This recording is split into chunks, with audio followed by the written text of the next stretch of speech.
இன்று கேட்கப்பட்ட முதல் கேள்வி சரிங்களா, நேற்று மழை பெய்தது அதனால் ஏரி குளங்கள் நிரம்பின, எவ்வகை வாக்கியம் என கண்டறிய அப்படின்னு கேட்டிருக்காங்க. சரிங்களா, நேற்று மழை பெய்தது அதனால் ஏரி குளங்கள் நிரம்பின அப்படின்னு கேட்டிருக்காங்க. சரிங்களா, இது என்ன ஆன்சரு?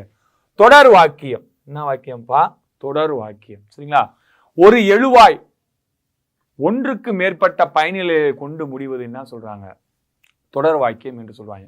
ஒரே ஒரு எழுவாய் தான், ஆனா அது ஒன்றுக்கு மேற்பட்ட மழை மட்டும் தான் பெஞ்சிருக்கு, அதனால ஏரி நம்பிருக்கு, குளம் நிரம்பிருக்கு அப்படின்ட்டு பயனிலைகள் நிறைய வந்தா அது என்ன வாக்கியம்னா தொடர் வாக்கியம். ஒரு எழுவாய் பல பயனிலைகளை கொண்டு முடிவது என்ன வாக்கியம்? தொடர் வாக்கியம். சரிங்களா, இதே கலவை வாக்கியம்னு இது எப்படி வந்திருக்கு? நேற்று மழை பெய்ததால் சரிங்களா ஏரிகள் குளங்கள் நிரம்பின. சரிங்களா, அப்ப எப்படி வரும்? ஒரு தனி சொற்றொடர். சரிங்களா, ஒரு தனி சொற்றொடர் பல துணைவினைகளுடன் வந்தால் அது என்ன வாக்கியம்? கலவை வாக்கியம். சரிங்களா, ஒரு தனி சொற்றொடர் பல துணைவினைகளோட வந்தா அது என்ன வாக்கியம்? கலவை வாக்கியம். தொடர் வாக்கியத்தை பொறுத்த வரைக்கும் ஒரு எழுவாய் பல பயனிலைகளை கொண்டு வரும். குறிப்பா அதனால், ஆகையால், ஏனெனில் அப்படின்ற வார்த்தைகள்லாம் இணைப்பு சொற்கள் எல்லாம் என்ன செஞ்சிருக்கோம்? தொடர் வாக்கியத்துக்கு இடம்பெற்றிருக்கும். சரிங்களா, மறுபடியும் சொல்றேன், ஈஸியான ஒன்றுதான், பயப்படலாம் வேணாம். தொடர் வாக்கியம்னா ஒரு எழுவாய் பல பயனில்களை கொண்டு வருவது தொடர் வாக்கியம். கலவை வாக்கியம்னா ஒரு தனி சொற்றொடர் பல துணைவினைகளை கொண்டு வருவது. சரிங்களா, கட்டளை வாக்கியம் என்ன? கட்டளை என்னது? ஒருத்தரை செய்ய செய்ய செய்ய சொல்லி என்ன செய்யலாம்? ஆணையிடுவதுதான் என்ன வாக்கியம்? கட்டளை வாக்கியம். சரிங்களா, கட்டளை வாக்கியம். சரி, அடுத்து தனிநிலை வாக்கியம்னா என்னப்பா? ஒரு எழுவாய் அல்லது ஒன்றுக்கு மேற்பட்ட எழுவாய்கள் ஒரே பயனிலையை கொண்டு முடிவது. ஒரு எழுவாய் இருக்கலாம் அல்லது ஒன்றுக்கு மேற்பட்ட எழுவாய்கள் இருக்கலாம். முக்கணி என்பது என்னது? மா, பலா, வாழை. மா, பலா, வாழை ஆகியன முக்கணிகள். சரிங்களா, ஒரு எழுவாய் அல்லது ஒன்றுக்கு மேற்பட்ட எழுவாய்கள் ஒரு பயனிலையை கொண்டு முடிவது தனிநிலை வாக்கியம். ஒரு எழுவாய் பல பயனிலை கொண்டு முடிவது என்னது? தொடர் வாக்கியம். சரிங்களா, வாக்கியத்தில் இது போலதான் நம்மளுக்கு இலக்கணத்துல செய்வினை வாக்கியம், செயப்பாட்டு வினை, தன்வினை, பிறவினை கேட்பாங்க. எளிமையான ஒன்று தான், வேற ஒன்றுமே இல்லை. சரிங்களா, தன்வினைன்னு என்னப்பா? ஒரு வேலை நான் செய்யறது, அது பிறருக்கு செய்வித்தா அது என்னது? பிறவினை. சரிங்களா, அதே மாதிரி செய்வினை தன்வினை ஒரே மாதிரி தான் இருக்கு. செயப்பாட்டு வினை மட்டும் என்ன வரும்? பட்டது. சரிங்களா, மூன்றாம் வேற்றுமை உருவு. இப்ப திருக்குறள், திருவள்ளுவர் திருக்குறளை இயற்றினார், திருக்குறள் திருவள்ளுவரால் இயற்றப்பட்டது. அப்ப மூன்றாம் வேற்றுமை உருவு வர மாதிரி அமைஞ்சு அது என்ன வினைப்பா? செயப்பாட்டு வினை. சரிங்களா, அவ்வளவுதான், வேற ஒன்றுமே இல்லை. அப்ப நேற்று மழை பெய்தது. சரிங்களா, பெய்ததால்னா கலவை வாக்கியத்துல வந்துடும். சரிங்களா, ஆள் பெய்தது அதனால் ஏரி குளங்கள் நிரம்பின என்ன வாக்கியம்? தொடர் வாக்கியம். சரிங்களா, அடுத்து இரண்டாவது கேள்வி, விடைக்கேற்ற வினாவை தேர்ந்தெடுக்க. கண்டிப்பா டிஎன்பிசில இப்போ ஒரு கேள்வி கேட்டுட்டே இருக்காங்க. விடைக்கேற்ற குரூப் 2 கேட்டிருந்தாங்க. முதல்ல எளிமையா கேட்டிருந்தாங்க, இப்போ கொஞ்சம் மாத்தி டிஃபிகல்ட்டா கேட்கிற மாதிரி கேட்கிறாங்க. தெளிவா பார்த்து அடிக்கணும். சரிங்களா, விடைக்கேற்ற வினா என்ன விடை பாருங்க. புரட்சி கவிஞர் என அழைக்கப்படுகிறார். அதாவது பாரதிதாசன் புரட்சி கவிஞர் என அழைக்கப்படுகிறார். சரிங்களா, பாரதிதாசன் புரட்சி கவிஞர் என அழைக்கப்படுகிறார். அப்ப இதுக்கு பதில் எப்படி உருவாக்க முடியும்? பாரதிதாசன் எவ்வாறு அழைக்கப்படுகிறார்? புரட்சி கவிஞர் என்று அழைக்கப்படுகிறார். சரிங்களா, அப்ப இந்த வினாவை நீங்க சொல்லி பாருங்க, அந்த விடை சரியா எதற்கு வருதோ அதைத்தான் நீங்க அடிக்கணும். அப்ப பாரதிதாசன் புரட்சி கவிஞர் என அழைக்கப்படுகிறாரா? புரட்சி கவிஞர் என அழைக்கப்படுவர் யார்? சரிங்களா, இந்த இடத்துல இது ரெண்டு ஒரே மாதிரி வரும். புரட்சி கவிஞர் என அழைக்கப்படுவர் யார்? பாரதிதாசன் எவ்வாறு? ஏன்னா இங்க கொஸ்டின் படிக்கணுமோ சார், பாரதிதாசன் புரட்சி கவிஞர் என அழைக்கப்படுகிறார். அப்ப பாரதிதாசன் எவ்வாறு அழைக்கப்படுகிறார்? புரட்சி கவிஞர் என்று அழைக்கப்படுகிறார். அப்ப அந்த பெயர் வர மாதிரி வினா வராது, பாரதிதாசன் பெயர் வர மாதிரி வினா வராது, அவருக்கு சிறப்பு பெயர் இருக்க மாதிரி தான் வினா வரும். அப்ப பாரதிதாசன் எவ்வாறு அழைக்கப்படுகிறார்? புரட்சி கவிஞர் என அழைக்கப்படுகிறார். சரிங்களா, புரட்சி கவிஞர் யாருப்பா? பாரதிதாசன். மக்கள் கவிஞர் யாருப்பா? பட்டுக்கோட்டை கல்யாண சுந்தரம். காந்திய கவிஞர் யாருப்பா? நாமக்கல் கவிஞர் வே ராமலிங்கனார். கண்ணகி புரட்சி காப்பி எழுதியவர் யாரு? பாவேந்தர் பாரதிதாசன். மாதவி காவி எழுதியவர் யாருப்பா? தமிழ் ஒளி. மாதவி காவி எழுதியது தமிழ் ஒளி. சரிங்களா, மணிமேகலை யாரு? கோவலன் மாதவியினுடைய மகள் தான் யாரு? மணிமேகலை. சரிங்களா, மணிமேகலை எழுதியவர் யாருப்பா? சீத்தலை சாத்தனார். மணிமேகலை சமண நூலா பௌத்த நூலா? பௌத்த சமயத்தை சார்ந்த நூல். ஐம்பெருங்காப்பியங்கள்ல குண்டலகேசியும் மணிமேகலை மட்டும் எந்த சமயத்தை சார்ந்தது? புத்த சமயம், அதாவது பௌத்த சமயத்தை சார்ந்த நூல்கள். சரிங்களா, அடுத்த கேள்வி, பாடலில் வரும் திணையை கண்டுபிடி. வான் உட்குகும் வடிவன் மீதில் மல்லல் மூதுர் வயவேந்தே உண்டி முதற்றே உணவின் பிண்டம் உணவெனப்படுவது நிலத்தோடு நீரே அப்படின்னு சரி, உண்டி கொடுத்தோர் உயிர் கொடுத்தோரே என்று புறநானூற்றுல ஒரு அருமையான பாடல் இடம்பெற்றிருக்கு. அந்த புறநானூற்று பாடலை பாடியவர் யாருப்பா? குடப்புலவியனார். யார் பாடியிருப்பா? உண்டி கொடுத்தோர் உயிர் கொடுத்தோரே என்று பாடியவர் யாருன்னா குடப்புலவியனார். இது எதுலயும் வரும்? மணிமேகலை நூல்லையும் வரும். சரிங்களா? உண்டி யார் உணவு கொடுக்குறாங்களோ அவங்க தான் உயிர் கொடுத்தவங்க அப்படின்ட்டு எந்த நூல்ல வருப்பா? மணிமேகலை வரும். பாடியவர் யாருன்னா குடப்புலவியனார். சரிங்களா? இது எந்த திணை என்று சொல்றாங்க? சரிங்களா? பொதுவா புறத்திணைகள் எத்தனைப்பா பார்த்திருக்கோம்? 12 புறத்திணைகள் இருக்கு. ஆனா புறநானூறுல எத்தனை திணை தான்? 11 திணை தான். புறநானூறுல புறத்திணைகள் எத்தனைப்பா? 11 புறத்திணைகள் தான். ஒழுங்கை திணை மட்டும் என்ன செய்யாது? வராது. நம்ம பார்த்திருக்கோம். சரிங்களா? அப்ப பொதுவியல் திணை. சரிங்களா? இங்க அவர் பாண்டிய நெடுஞ்செழியனை பத்தி யாரு பாடியிருப்பா? குடப்புலவியனார் பாடியிருப்பாரு. அப்ப பொதுவியல் திணைனா என்ன? சரிங்களா? அதாவது வெச்சி முதல் அந்த 10 திணைகள்ல சொல்லாத சொல்றதா என்ன திணை? பொதுவியல் திணை. சரிங்களா? கூறாத திணை, அதாவது வெச்சி கரந்தை வஞ்சி காஞ்சி நொச்சி தும்பை வாகை பாடான் இவற்றில் சொல்லப்படாத கருத்துக்கள் சொல்றதா என்னது? பொதுவியல் திணை. சரிங்களா? அப்ப இந்த பாட்டுல என்ன? ஏன்னா புறநானூற்றுல 400 பாடல்கள் இருக்கு. 400 பாடல்களும் வெவ்வேறு திணை, அந்த 11 திணைகள்லாம் மாறி மாறி வரும். சரிங்களா? அதுல இந்த வான் உட்கூகும் வடிநீன் மதில் மல்லல் மூதூர் வயவேந்தே என்ற குடப்புலவியனார் பாடல் எந்த துறையில் அமைஞ்சிருக்குன்னா, திணையில் அமைஞ்சிருக்குன்னா பொதுவியல் திணையில் அமைந்துள்ளது. சரிங்களா? அடுத்து 4வது கேள்வி, இலக்கண குறிப்பு அறிக. பசி கயிறு. சரிங்களா? ஏற்கனவே உங்களுக்கு சொல்லியிருக்கேன். ஒரு வார்த்தையை கொடுத்துட்டு இப்ப பசி கயிறுன்னு கேட்கிறாங்கன்னா, நீங்க வல்லின மிகுமிட மிகா இடம் அது பார்த்தாலே நீங்க ஈஸியா அடிச்சிடலாம். சரிங்களா? பசி கயிறு. கயிறு பசியோட ஊமப்படுத்தலாம். ஆனா பசிதான் கயிறு அப்படின்னு சொல்றது என்ன ஒரு இலக்கணத்துல? உருவகமாக வரும். மலர்கண். சரிங்களா? கண் மலர், மலர்கண் அப்படின்னு நீங்க பார்த்துருப்பீங்க. அப்ப இங்க உருவகத்துல என்ன செய்யும்? வல்லினா மிகும், கசதாபம் என்ன செய்யும்? மிகு. அப்ப வந்திருக்கா பசி கயிறு.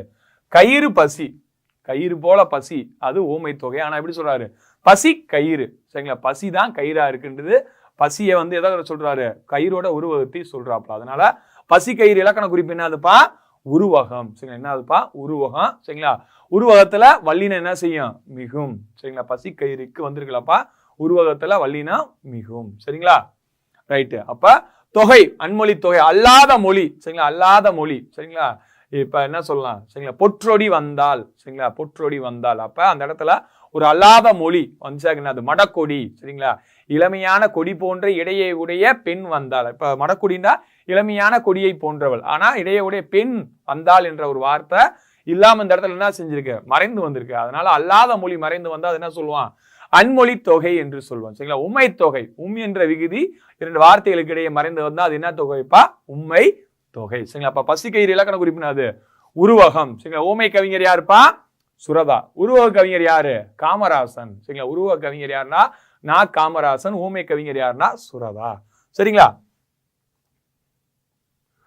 அடுத்த 5வது கேள்வி, அகர வரிசையில் எழுதுக. மொழிபெயர்ப்பு, முன்னீர், மேடு பள்ளம், மனத்துயர், மீமிசை. சரிங்களா? முதல்ல 4 வார்த்தையுமே ஒரே இனத்துல வருது. எந்த இனத்துல? மகர இனத்துல வருது. சரிங்களா? அப்ப என்ன வரணும்?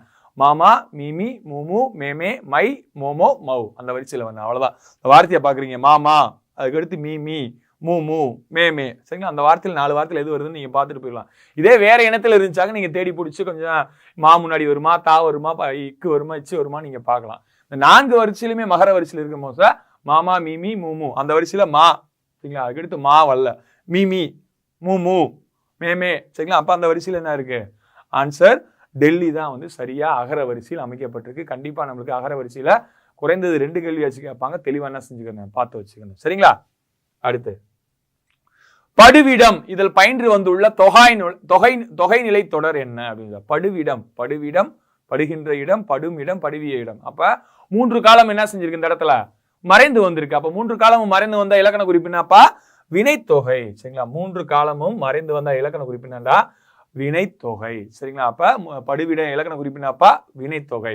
தொகை நிலை தொடர் எத்தனைப்பா வகைப்படும்? தொகை நிலை தொடர் எத்தனை? 6 வகைப்படும். தொகா நிலை தொடர் எத்தனை வகைப்படும்? 9 வகைப்படும். சரிங்களா?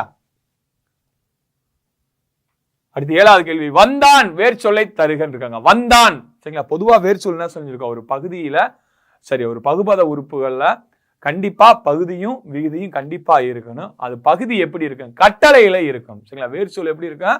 கட்டளையில இருக்கு. அப்ப வந்தான்னு அதை கட்டளையில எப்படி சொல்லலாம்? வார் சொல்ல முடியுமா? அது தவறு. வரு சொல்ல முடியுமா? வந்து அது வினையச்சத்துல வந்துரு சொல்ல முடியாது. என்ன அது? வா. அப்ப வந்தான் என்பதன் வேர் சொல் என்னதுப்பா?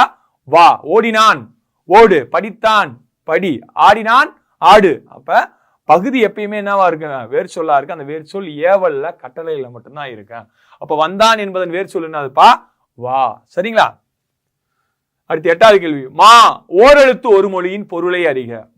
மாண்டா என்னப்பா? விலங்கு. மாண்டா பெரியன்ற ஒரு பொருள் இருக்கு. இந்த 4 வார்த்தையில் என்ன இருக்கு? விலங்கு. சரிங்களா? அப்ப மா என்பது ஓரெழுத்து ஒரு மொழினாப்பா விலங்கு. சரிங்களா? ஓரெழுத்து ஒரு மொழி எத்தனை இருக்குன்னு பார்த்திருக்கான்? 42 இருக்குன்னு பார்த்திருக்கான். 42 என்று சொல்லக்கூடிய நூல் எதுப்பா? நன்னூல் சொல்லு. இந்த 42ல 40 நெடில் எழுத்துக்கள், 2 குறில் எழுத்துக்கள். நிறைய தடவை நம்ம சொல்லியிருக்கோம், மறந்துடக்கூடாது. சரிங்களா? அப்ப 42ல 40 நெடில் எழுத்துக்கள், 2 குறில் எழுத்துக்கள். மா என்பதன் ஓரெழுத்து ஒரு மொழி விலங்கு. சரிங்களா? மாடுன்னா பொருள் என்னப்பா? செல்வம். மாடுனாலே பொருள் என்ன இருக்கு? செல்வம் என்ற ஒரு பொருள் இருக்கு. சரிங்களா? காடும் காடு சார்ந்த இடம் எதுப்பா? காடும் காடு சார்ந்த இடம் எது சொல்லுவான்? முல்லை. முல்லைதான் காடும் காடு சார்ந்த இடமும். காடு என்ற கவிதையை எழுதியவர் யாரு? சரிங்களா? ஓடை யார் எழுதியிருப்பா? வாணிதாசன் எழுதியிருப்பாரு. சரிங்களா? ஓடை யார் எழுதியிருப்பா? வாணிதாசன் யார் இருப்பாரு? காடு யாருப்பா எழுதியிருப்பா? சுரதா. சரிங்களா? நம்ம பாடப்புத்தகத்துல காடு என்ற சிறு ஒரு கவிதை யார் எழுதியிருப்பா? சுரதா எழுதியிருப்பாரு. யானை. யானை டாக்டர் யாருப்பா? Doctor K Krishnamurthy. யானை டாக்டர் என்று அழைக்கப்படுவர் யாரு? கிருஷ்ணமூர்த்தியை தான் யானை டாக்டர் என்று சொல்லுவாங்க. ஏன்னா யானையை சிகிச்சை அளித்ததுல முக்கிய பங்கு வகித்தவர் கிருஷ்ணமூர்த்தி. அவரை யானை டாக்டர் என்று சொல்லுவாங்க. யானை டாக்டர் என்ற நூலை எழுதியவர் யாரு? யாருப்பா எழுதியிருப்பா? ஜெயமோகன். ஜெயமோகன் தான் யானை டாக்டர் எழுதியிருப்பாரு. சரிங்களா? ஆண் யானைக்கு களிறு என்று சொல்லுவான். பெண் யானைக்கு என்ன சொல்லுவான்? பிடி. பிடி என்றால் என்னப்பா? பெண் யானை. நம்ம இந்தியாவின் பாரம்பரிய விலங்கு எதுப்பா? யானை. சரிங்களா? இந்தியாவின் பாரம்பரிய விலங்கு எதுனா யானை. சரிங்களா? அப்ப அடுத்த கேள்வி 9. வலுவு சொல் இல்லாத தொடரை எழுதுக. சரிங்களா? சென்னைக்கு அருகாமையில் இருப்பது மதுரை அல்ல. சென்னைக்கு பக்கத்தில் இருப்பது மதுரை இல்லை. சென்னைக்கு அருகாமையில் இருப்பது மதுரை அல்லை. சென்னைக்கு அருகில் இருப்பது மதுரை அன்று. சரிங்களா? அப்ப இப்ப இது ஒரு இடப்பெயரை குறிக்குது. அப்ப அக்ரிணியில வந்துடும். அக்ரிணின்னா அன்று அல்ல. ஒருமையில வந்தா அன்று பயன்படுத்துவான், பன்மையில வந்தா அல்ல என்று பயன்படுத்துவோம். அப்ப அருகாமையில் என்பது தமிழ் சொல்லுனதான் அருகில். இது நம்ம கண்டிப்பா தெரிஞ்சுதாகணும். அருகாமையில்னா என்னது? அருகில். சரிங்களா? இடது பக்கம் எப்படி சொல்லணும் தமிழ்ல? இடப்பக்கம். வலது பக்கம் வலப்பக்கம் அப்படின்னு தான் நம்ம சொல்லணும். சரிங்களா? வீட்டு சுவற்றிலா சுவரிலா? சுவரில் தான். சரிங்களா? சுவரில். வலப்பக்க சுவரில் எழுதாதே. இப்ப குரூப் 2ல கேட்ட கேள்வி. சுவற்றில் கிடையாதுப்பா, சுவரில். வலப்பக்கம் வலது பக்கத்தை வலப்பக்கம் தான் சொல்லணும், இடது பக்கத்தை இடப்பக்கத்தை தான் சொல்லணும். அதே மாதிரி அருகாமையில் என்பது சொல்லக்கூடாது, அருகில் என்றுதான் சொல்லணும். இப்ப ஒருமையில இருக்கு, ஒரு இடத்தை தான் குறிக்குது மதுரைய. அப்ப மதுரை என்னது? அன்று என்றுதான் முடியணும். சரிங்களா?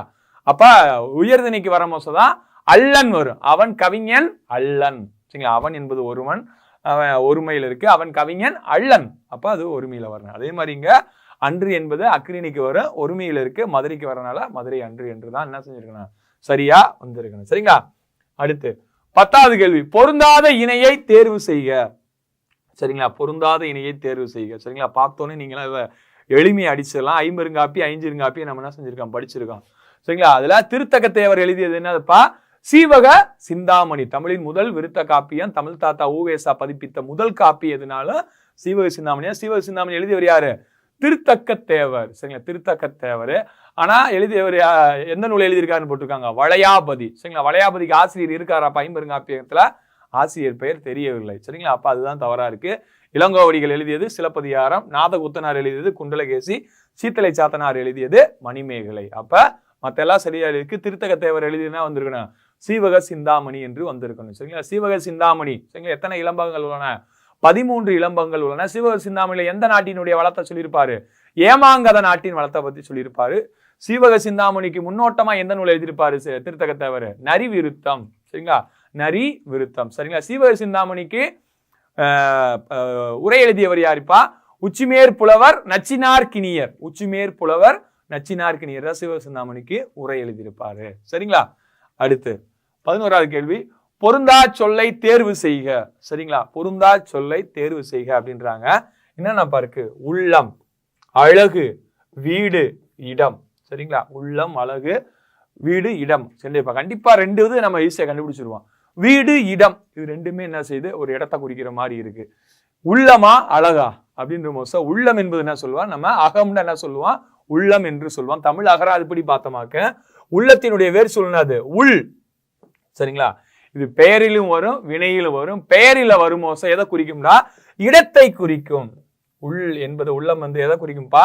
இடத்தை குறிக்கும். சரிங்களா? அப்ப உள்ளம், வீடு, இடம் இது மூன்றுமே எதை வரும்? ஒரே பொருள் தான் வருது. அழகு என்பது மட்டும் என்னது? வேறு ஒரு பொருள், அழகை பற்றி சொல்கிறது. அப்ப எது வேறுபட்டது? அழகு. சரிங்களா? அப்ப உள்ளம், வீடு, இடம் மூன்றுமே இடத்தை குறிக்கக்கூடிய ஒன்றுதான். சரிங்களா? ஏண்டா உள்ளம் என்பதன் வேறு சொல் உள். உள் என்பதன் பொருள் பார்த்தோமாக்க பெயரடையாக வருது, வினையடையிலும் வருது. பெயர்ல பாக்குற மோச உள் என்பது இடத்தை குறிக்கிறது. அப்ப இது மூன்றுமே ஒரே பொருளை தருகிறது. அழகு என்பது மட்டும் வேறுபட்ட ஒன்றாக இருக்கிறது. சரிங்களா? அடுத்த கேள்வி, அரும்புதல் எதிர்ச்சொல் தருக. சரிங்களா? அரும்பு பார்த்தோன்னே உங்களுக்கு தெரிஞ்சிருக்கு. அரும்பு எதுலப்பா வரும்? மலரினுடைய பருவங்கள் எத்தனைப்பா? 7. சரிங்களா? அரும்பு, மொட்டு, முகை, மலர், அலர், வி, செம்மல் அப்படின்னு பூவின் பருவங்கள் எத்தனைப்பா? 7 பருவங்கள் இருக்கு. அதுல அரும்புதல். சரிங்களா? அரும்புதல் என்பதன் எதிர்ச்சொல் தருக அப்படின்னு கேட்டிருக்காங்க. பார்த்துடிங்க, எதிர்ச்சொல் கேட்டிருக்காங்களா, அறிஞ்சொல் பொருள் கேட்டிருக்காங்களான்னு பார்க்கணும். எதிர்ச்சொல் கேட்டிருக்காங்க. அரும்பு விடுது. சரிங்களா? அரும்பு விடுது. அரும்பு விடுது என்ன பொருள் இங்க வந்திருக்காங்க? மெலிந்து போகுது. அரும்புன்னா கொஞ்சம் பருமனா என்ன செய்யும்? இருக்கும். இது என்ன செய்யுது? மெலிதல் என்ற ஒரு பொருள். அப்ப அரும்புதலுடைய பொருள் எதிர்ச்சொல்னாப்பா மெலிதல். சரிங்களா? மெலிதல். சரிங்களா? மயங்குதல், ஓடுதல், விரிதல். சரிங்களா? அந்த விரிதலா என்னது? பூவினுடைய பருவத்துல வந்துருது. அலர், மலர், வி, செம்மல்ல பூ விரிஞ்சிருக்கிறதுல வந்துடும். இப்ப அரும்புதல் என்றா பருத்து போயிருக்கிறது. அதனுடைய எதிர்ச்சொல்னாப்பா மெலிந்து போயிருக்கிறது. அரும்புதல் எதிர்ச்சொல்னாது மெலிதல். சரிங்களா? அடுத்து 13, பொருத்தமான இணையை தேர்வு செய்க. திணை, சிறுபொழுது. சரிங்களா? திணை, சிறுபொழுது. ஏற்கனவே உங்களுக்கு ஷார்ட்கட்ல அருமையா சொல்லியிருக்கேன். 5 திணைகளுக்கும் சிறுபொழுது எத்தனைப்பா இருக்கு? 6 இருக்கு. யாருக்கும் மாலை வைத்து என்ன நன்மை அப்படின்னு பார்த்திருக்காங்க. குறிஞ்சி, முல்லை, மருதம், நெய்தல், பாலை. சரிங்களா? இங்க பொருத்தமான இணையை தேர்வு செய்யுன்னு கேட்டிருக்காங்க. சரிங்களா? பொருத்தமான இணையை தேர்வு செய்யற மோச என்ன செய்யுது? 3 தவறா இருக்கு, 1 மட்டும் சரியா இருக்கு. அப்ப குறிஞ்சி திணைக்குரிய சிறுபொழுது என்னதுப்பா? யாமம். முல்லைக்குரிய சிறுபொழுது என்னது? மாலை. சரிங்களா? நெய்தலுக்குரிய சிறுபொழுது என்னது? ஏற்பாடு. சரிங்களா? மருதத்துக்கு வைகரை. சரிங்களா? பாலைக்கு என்னதுப்பா? நண்பகல். சரிங்களா? அப்ப இது 1 மட்டும் தான் சரியா இருக்கு. மத்த 3மே என்ன இருக்கு? தவறா இருக்கு. சிறுபொழுது என்ன சொல்லியிருக்கோம்ப்பா? ஒரு நாளில் ஏற்படும் 6 கூறுகள் தான் சிறுபொழுதுன்னு சொல்லியிருக்கோம். அதாவது ஃபர்ஸ்ட் காலை, காலையில தொடங்கி வைகரையில முடியும். சரிங்களா? காலை, நண்பகல், ஏற்பாடு, மாலை, யாமம், வைகரை. சரிங்களா? காலையில 10 டு எத்தனை மணி வரைக்கும்? 10 டு 2 காலையில 6 டு 10 மணி வரைக்கும் 4 மணி நேரம். அடுத்து 10 to 2, 2 to 6, 6 to 10, 10 to 2, 2 to 6 அப்படி மாறி வரும். சரிங்களா? மொத்தம் 6 சிறுபொழுதுகள் இருக்கு. எந்த சிறுபொழுது மட்டும் வரவே வராது? சரிங்களா? காலை. சரிங்களா? காலை என்ற சிறுபொழுது மட்டும் 5 திணைக்கும் என்ன செய்யாது? வரவே வராது. சரிங்களா? அடுத்து நம்ம பார்க்க போறது 14வது கேள்வி. என்ன கேள்வி கொடுத்திருக்காங்க? காலம் பிறக்கும் முன் பிறந்தது தமிழே, எந்த காலமும் நிலையாய் இருப்பதும் தமிழே. சரிங்களா? யாருப்பா பாடியிருப்பா? ஈரோடு தமிழன்பன் பாடியிருப்பாரு. காலம் பிறக்கும் முன் பிறந்தது தமிழே, எந்த காலமும் நிலையாய் இருப்பதும் தமிழே. சரிங்களா? அகமாய் புறமாய் இலக்கியங்கள் அவை அமைந்ததை சொல்லும் இலக்கணங்கள் அப்படின்னு அருமையான அந்த பாடலை வந்து ஈரோடு தமிழன்பன். சரிங்களா? இலக்கியத்தின் இடிவெள்ளி ஜெகதீசன் என்ற இயற்பெயரை கொண்டவர் யாருப்பா? ஈரோடு தமிழன்பன் சொல்லியிருப்பார். சரிங்களா? ஒரு பூவின் மலர்ச்சியும் ஒரு குழந்தையின் புன்னகையும் புரிந்து கொள்ள அகராதிகள் தேவைப்படுதல் என்று சொல்லியிருப்பாரு. இப்ப இங்க என்ன கேட்டிருக்காங்க அப்படின்னு பாத்தீங்களா? இந்த கேள்வியை பொறுத்த வரைக்கும் இது இப்போ வடிகளில் பயின்று வரும் நயங்கள். சரிங்களா? நம்ம தொடை நயங்கள். சரிங்களா? தொடை எத்தனை வகைப்படும்பா? 8 வகைப்படும். சரிங்களா? எதுகை தொடை, மோனை தொடை, ஏபு தொடை, முரண் தொடை, அளபடை தொடை, அந்தாதி தொடை, இரட்டை தொடை, செந்தொடை அப்படின்னு எத்தனை வகைப்படும்? 8 வகைப்படும். அதுல இது என்னென்ன நயங்கள் வந்திருக்கு அப்படின்னு நம்மளுக்கு கேட்டிருக்காங்க. சரிங்களா? அப்ப 2 பாடல் அடி இருக்கு. சரிங்களா? இதுல என்ன 1, 2, 3 பொதுவா வந்து நயம் பார்க்கறதுக்கு 4 சீர்கள் இருக்குன்னு இந்த மாதிரி பாடல் கொடுத்தா நம்ம தெளிவா பார்த்துடலாம். சரிங்களா? இப்ப அந்த அதுல மேற்கதுவாய் கீழ்கதுவாயின்னு கொடுத்தா 4 சீர் தான் இருக்கணும். சரிங்களா? 4 சீர் இருந்தா தான் நம்ம மேற்கதுவாயா, கீழ்கதுவாயா, முற்றுமோனையா என்று 4ல பார்க்க முடியும். மற்றபடி அது எல்லாம் ஆப்ஷன் இருந்துச்சுனாக்க நம்ம தெளிவா பார்த்துக்கலாம். சரிங்களா? காலம் பிறக்கும் முன் பிறந்தது தமிழை, எந்த காலமும் நிலையா இருப்பது தமிழை. இப்ப மோனை ஃபர்ஸ்ட் என்ன இருக்கு? மோனை இருக்கு. மோனை என்னப்பா? முதல் எழுத்து ஒன்றி வருவது. சரிங்களா? இப்ப காலம், காலம், பிறக்கும், பிறக்கும், தமிழே, தமிழே. சரிங்களா? அப்ப அடிமோனை வருது, சீர்லே மோனை வருது. அப்ப மோனை என்ற நயம் என்ன செஞ்சிருக்கு? வந்திருக்கு. சரிங்களா? அடுத்து எதுகை. எதுகை என்னன்னாப்பா? 2ஆம் எழுத்து ஒன்றி வருவது. ஆனா முதல் எழுத்து என்ன இருக்கணும்? அளவொத்து இருக்க வேண்டும். முதல் எழுத்து குறில் எழுத்தா இருந்தா குறில் எழுத்து இருக்கணும், நெடில் எழுத்தானா நெடில் எழுத்தா இருக்கணும். சரிங்களா? அப்ப காலம். சரிங்களா? அப்ப காலம் இருக்கு. இங்க லா 2ஆம் எழுத்து ஒன்றி வருது. இங்கேயும் 2ஆம் எழுத்து என்ன செய்யுது? ஒன்றி வருது. அதனுடைய முதல் எழுத்து ரெண்டுமே என்னது? நெடில் எழுத்து. அதான் அளவொத்து இருக்கு. இங்கேயும் நெடில்னா இங்கேயும் நெடில் இருக்கணும், இங்கேயும் குறில்னா இங்கேயும் குறில் இருக்கணும். அப்ப காலம், காலம் அடி எதுகை வந்திருக்கு. அதே மாதிரி பிறக்கும், பிறந்தது. சரிங்களா? சீர் எதுகை என்ன வந்திருக்கு? சீரெதுகை வந்திருக்கு, இது குறியில அது குறியில, அப்ப இங்கேயே வருது. அப்ப தமிழே தமிழ மீ வருது. சரிங்களா? அப்ப என்ன வருது? எதுகையும் வருது. இயைபுன்னு என்னப்பா? ஓசை நயத்தோடு இருக்கிறது. தமிழே தமிழே அப்ப என்ன செய்யுது? இயைபும் வந்திருக்கு. அப்ப மோனை வந்திருக்கு, எதுகை வந்திருக்கு, இயைபும் வந்துள்ளது. சரிங்களா? அப்ப அடுத்த கேள்வி 15. திருக்குறளின் அழியா தன்மையை பறைசாற்றும் செய்யுள் நூல் எது? சரிங்களா? திருக்குறளின் அழியா தன்மையை பறைசாற்றும் நூல் எதுன்னு பார்த்தோமாக திருக்குறளின் பெருமையை உணர்த்தும் நூல் எதுப்பா? திருவள்ளுவ மாலை. நம்ம முன்னாடியே படிச்சிருக்கோம் திருவள்ளுவ மாலை. இதுல எத்தனை புலவர்கள்ப்பா? 53 புலவர்கள், 55 பாடல்கள் உள்ளன. நல்லா படிச்சிருப்போம். சரிங்களா?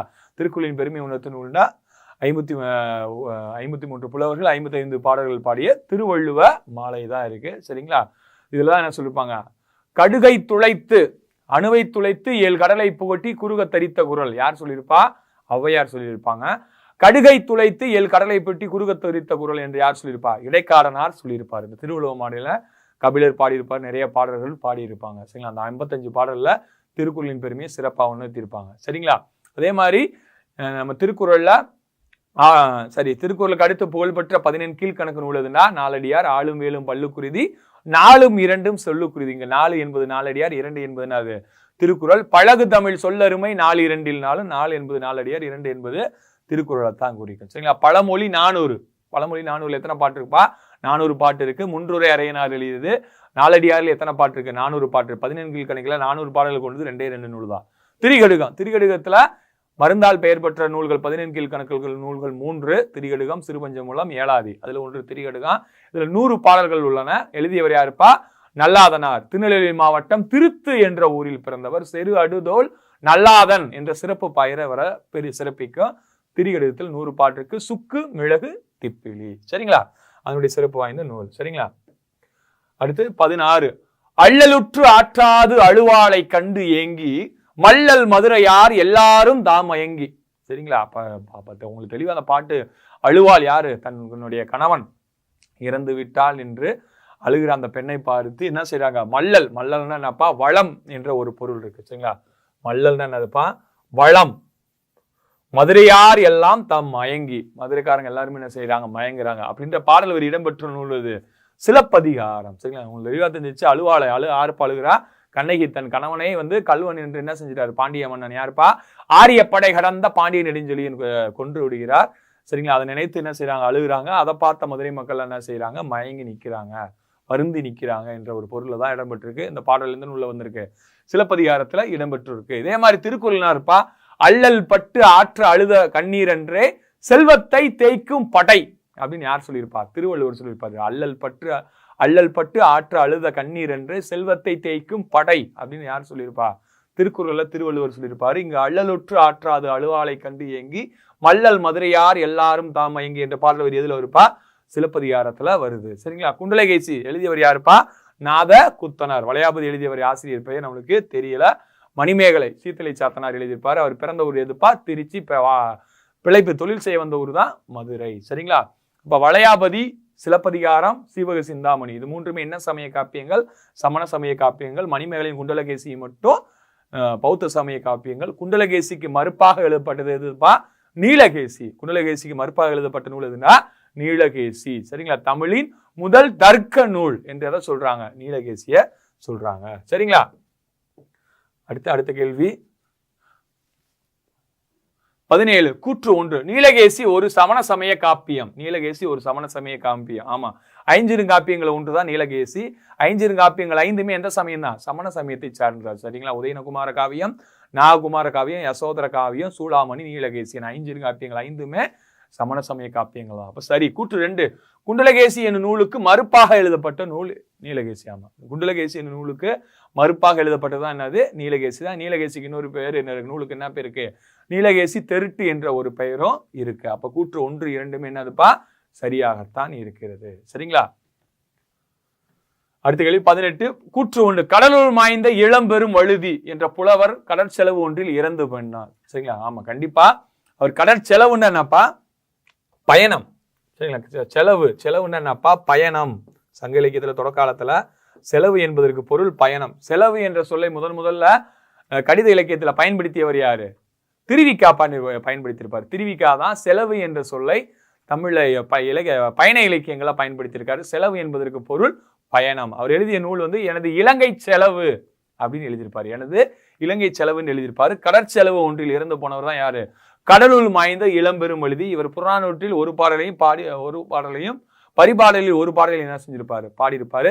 புறநானூற்றுல அந்த புகழ்பெற்ற நம்ம தமிழர்களுடைய புகழ்பெற்ற ஒரு பாட்டை பாடியிருப்பாரு. உண்டாள் அம்ம இவ்வுலகம் இந்திரர் அமிழ்தம் இயவதாயினும் இனிதன தமிழர் உண்டலும் இலரே துஞ்சலும் இலர் பிறர் அஞ்சுவதஞ்சி புகழனின் உயிரும் கொடுக்குவர் பழியனின் உலகுடன் பெரினும் கொள்ளலார் என்று பாடியவர் யார் தான்?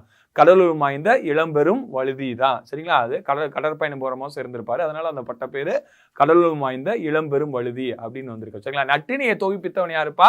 பன்னாடு தந்த மாறன் வழுதி. நற்றினியை நம்ம எடுத்தொகையில் உள்ள முதல் நூலான நற்றினியை தொகுப்பித்தவன் யாரு? பன்னாடு தந்த மாறன் வழுதி. சரிங்களா? அதே மாதிரி அகனானூரை தொகுத்தவர் யாரு? தொகுப்பித்தவன் யாரு? அகனானூரை தொகுப்பித்தவர் யாருன்னா பாண்டியன் உக்கிர பெருவழுதி. பாண்டியன் உக்கிர பெருவழுதி. இவர் யாரு? கடலூர் மாய்ந்த இளம்பெரும் வழுதி. இந்த வழுதி என்ற பெயர் எந்த மன்னர்களை குறிக்கும்பா?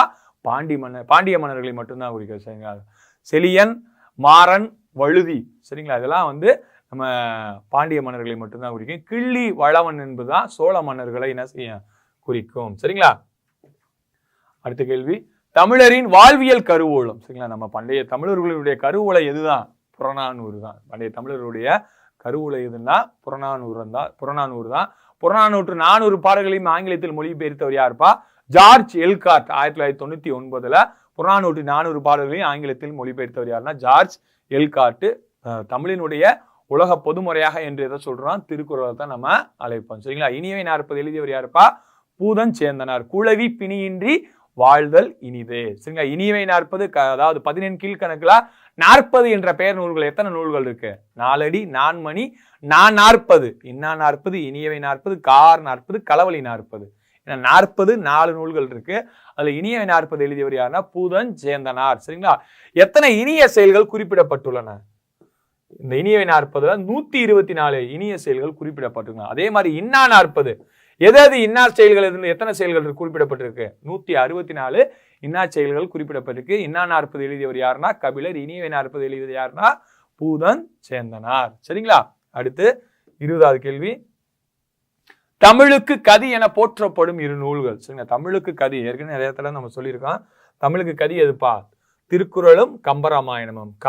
தி. சரிங்களா? இது ரெண்டுமா கம்பராமாயணமும் திருக்குறளை தான் என்ன சொல்லுவான்? தமிழுக்கு கதி என சொல்லுவான். தமிழுக்கு கதி என திருக்குறளையும் கம்பராமாயணத்தை சொன்னவர் யாருப்பா?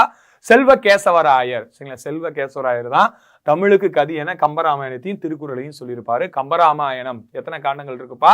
6 காண்டங்கள் இருக்கு. அதுல மணிமுடியாக விளங்கக்கூடிய காண்டம் எது? சுந்தர காண்டம். சுந்தர காண்டம் எத்தனாவது காண்டம்பா? 5வது காண்டம். சரிங்களா? முதல் காண்டம் எது?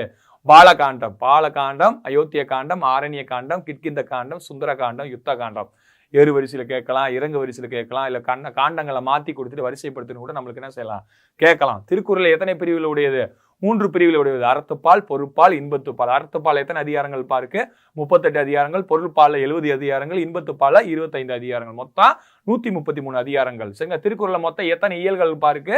9 இயல்கள் இருக்கு. அறத்துப்பால் எத்தனை இயல்கள்? சரிங்களா? பாயிரவியல், இல்லறவியல், துறவரவியல், ஊழியல், 4 இயல்கள். சரிங்களா? பொருட்பால அரசியல், அங்கவியல், ஒளிபியல். இன்பத்துப்பால களவியல், கற்பியல். மொத்தம் திருக்குறள் எத்தனை இயல்கள் இருக்கு? 9 இயல்கள் உள்ளன. சரிங்களா? அப்ப திருவள்ளுவரை உலக புலவர் என்று சொன்னவர் யாருப்பா? G pope. ஜி போப்பு தான் திருக்குறளை ஆங்கிலத்தில் மொழிபெயர்த்திருப்பார். எந்த வருஷம்? 1886 மொழிபெயர்த்திருப்பாரு. சரிங்களா? சிறப்பா வந்து 20 கேள்விகளும் சிறப்பா டிஸ்கஷன் பண்ணிட்டா. அடுத்து நம்ம என்ன செய்வோம்? அடுத்த டெஸ்ட்ல உங்களை நான் சந்திக்கிறேன். தெளிவா படிச்சுட்டே இருங்க, பார்த்துக்கலாம். நன்றி. ஓகே, மேக்ஸ் டாபிக் பார்ப்போம். ஃபர்ஸ்ட் கொஸ்டின், ஒரு கோணமானது அது நிரப்பு கோணத்தின் 5ல் 1 பாகத்திற்கு சமம் எனில் அக்கோணம் யாது? சரியாங்க? ஸோ கோணம், நிரப்பு கோணம், இதை பேஸ் பண்ணி நமக்கு எப்பயுமே கொஸ்டின்ஸ் அடிக்கடி வரக்கூடிய ஒரு முக்கியமான ஒரு டாபிக் தான். சரியாங்க? ஸோ இப்போ கவனமா ஒரு கோணம். சரியாங்க? ஒரு கோணம் எப்படி இருக்குன்னா அதோட நிரப்பு கோணம் மாதிரி எப்படி இருக்கு? நிரப்பு கோணத்தில் 5ல் 1 பாகத்திற்கு சமம். சரியாங்க? அப்போ நிரப்பு கோணம் பெருசா இருக்கு, ஏன்னா இருக்கு கோணம் வந்து சிறியதாக இருக்கு. சரியாங்க? அப்போ எப்படி எடுக்கலாம்னா கோணம் இந்த இடத்துல கோணம் இஸ் ஈக்குவல் டு எக்ஸா இருந்துச்சாக்கும். சரியாங்க? கோணம் எக்ஸா இருந்துச்சாக்கும், நிரப்பு கோணம் என்னவா இருக்கும்? 5x இருக்கும். 5x. ஓகேவாங்க. நிரப்பு கோணம் எப்படி இருக்கும் 5x இருக்கு. இப்போ பாருங்க நிரப்பு கோணத்தின் 5ல் ஒரு பங்கு, நிரப்பு கோணத்தோட 5ல் ஒரு பங்கு எவ்வளவு x, சரியாங்க. ஸோ அப்போ கோணத்துல ஒரு பங்கு. இப்போ ஓகே, இப்போ கவனிங்க.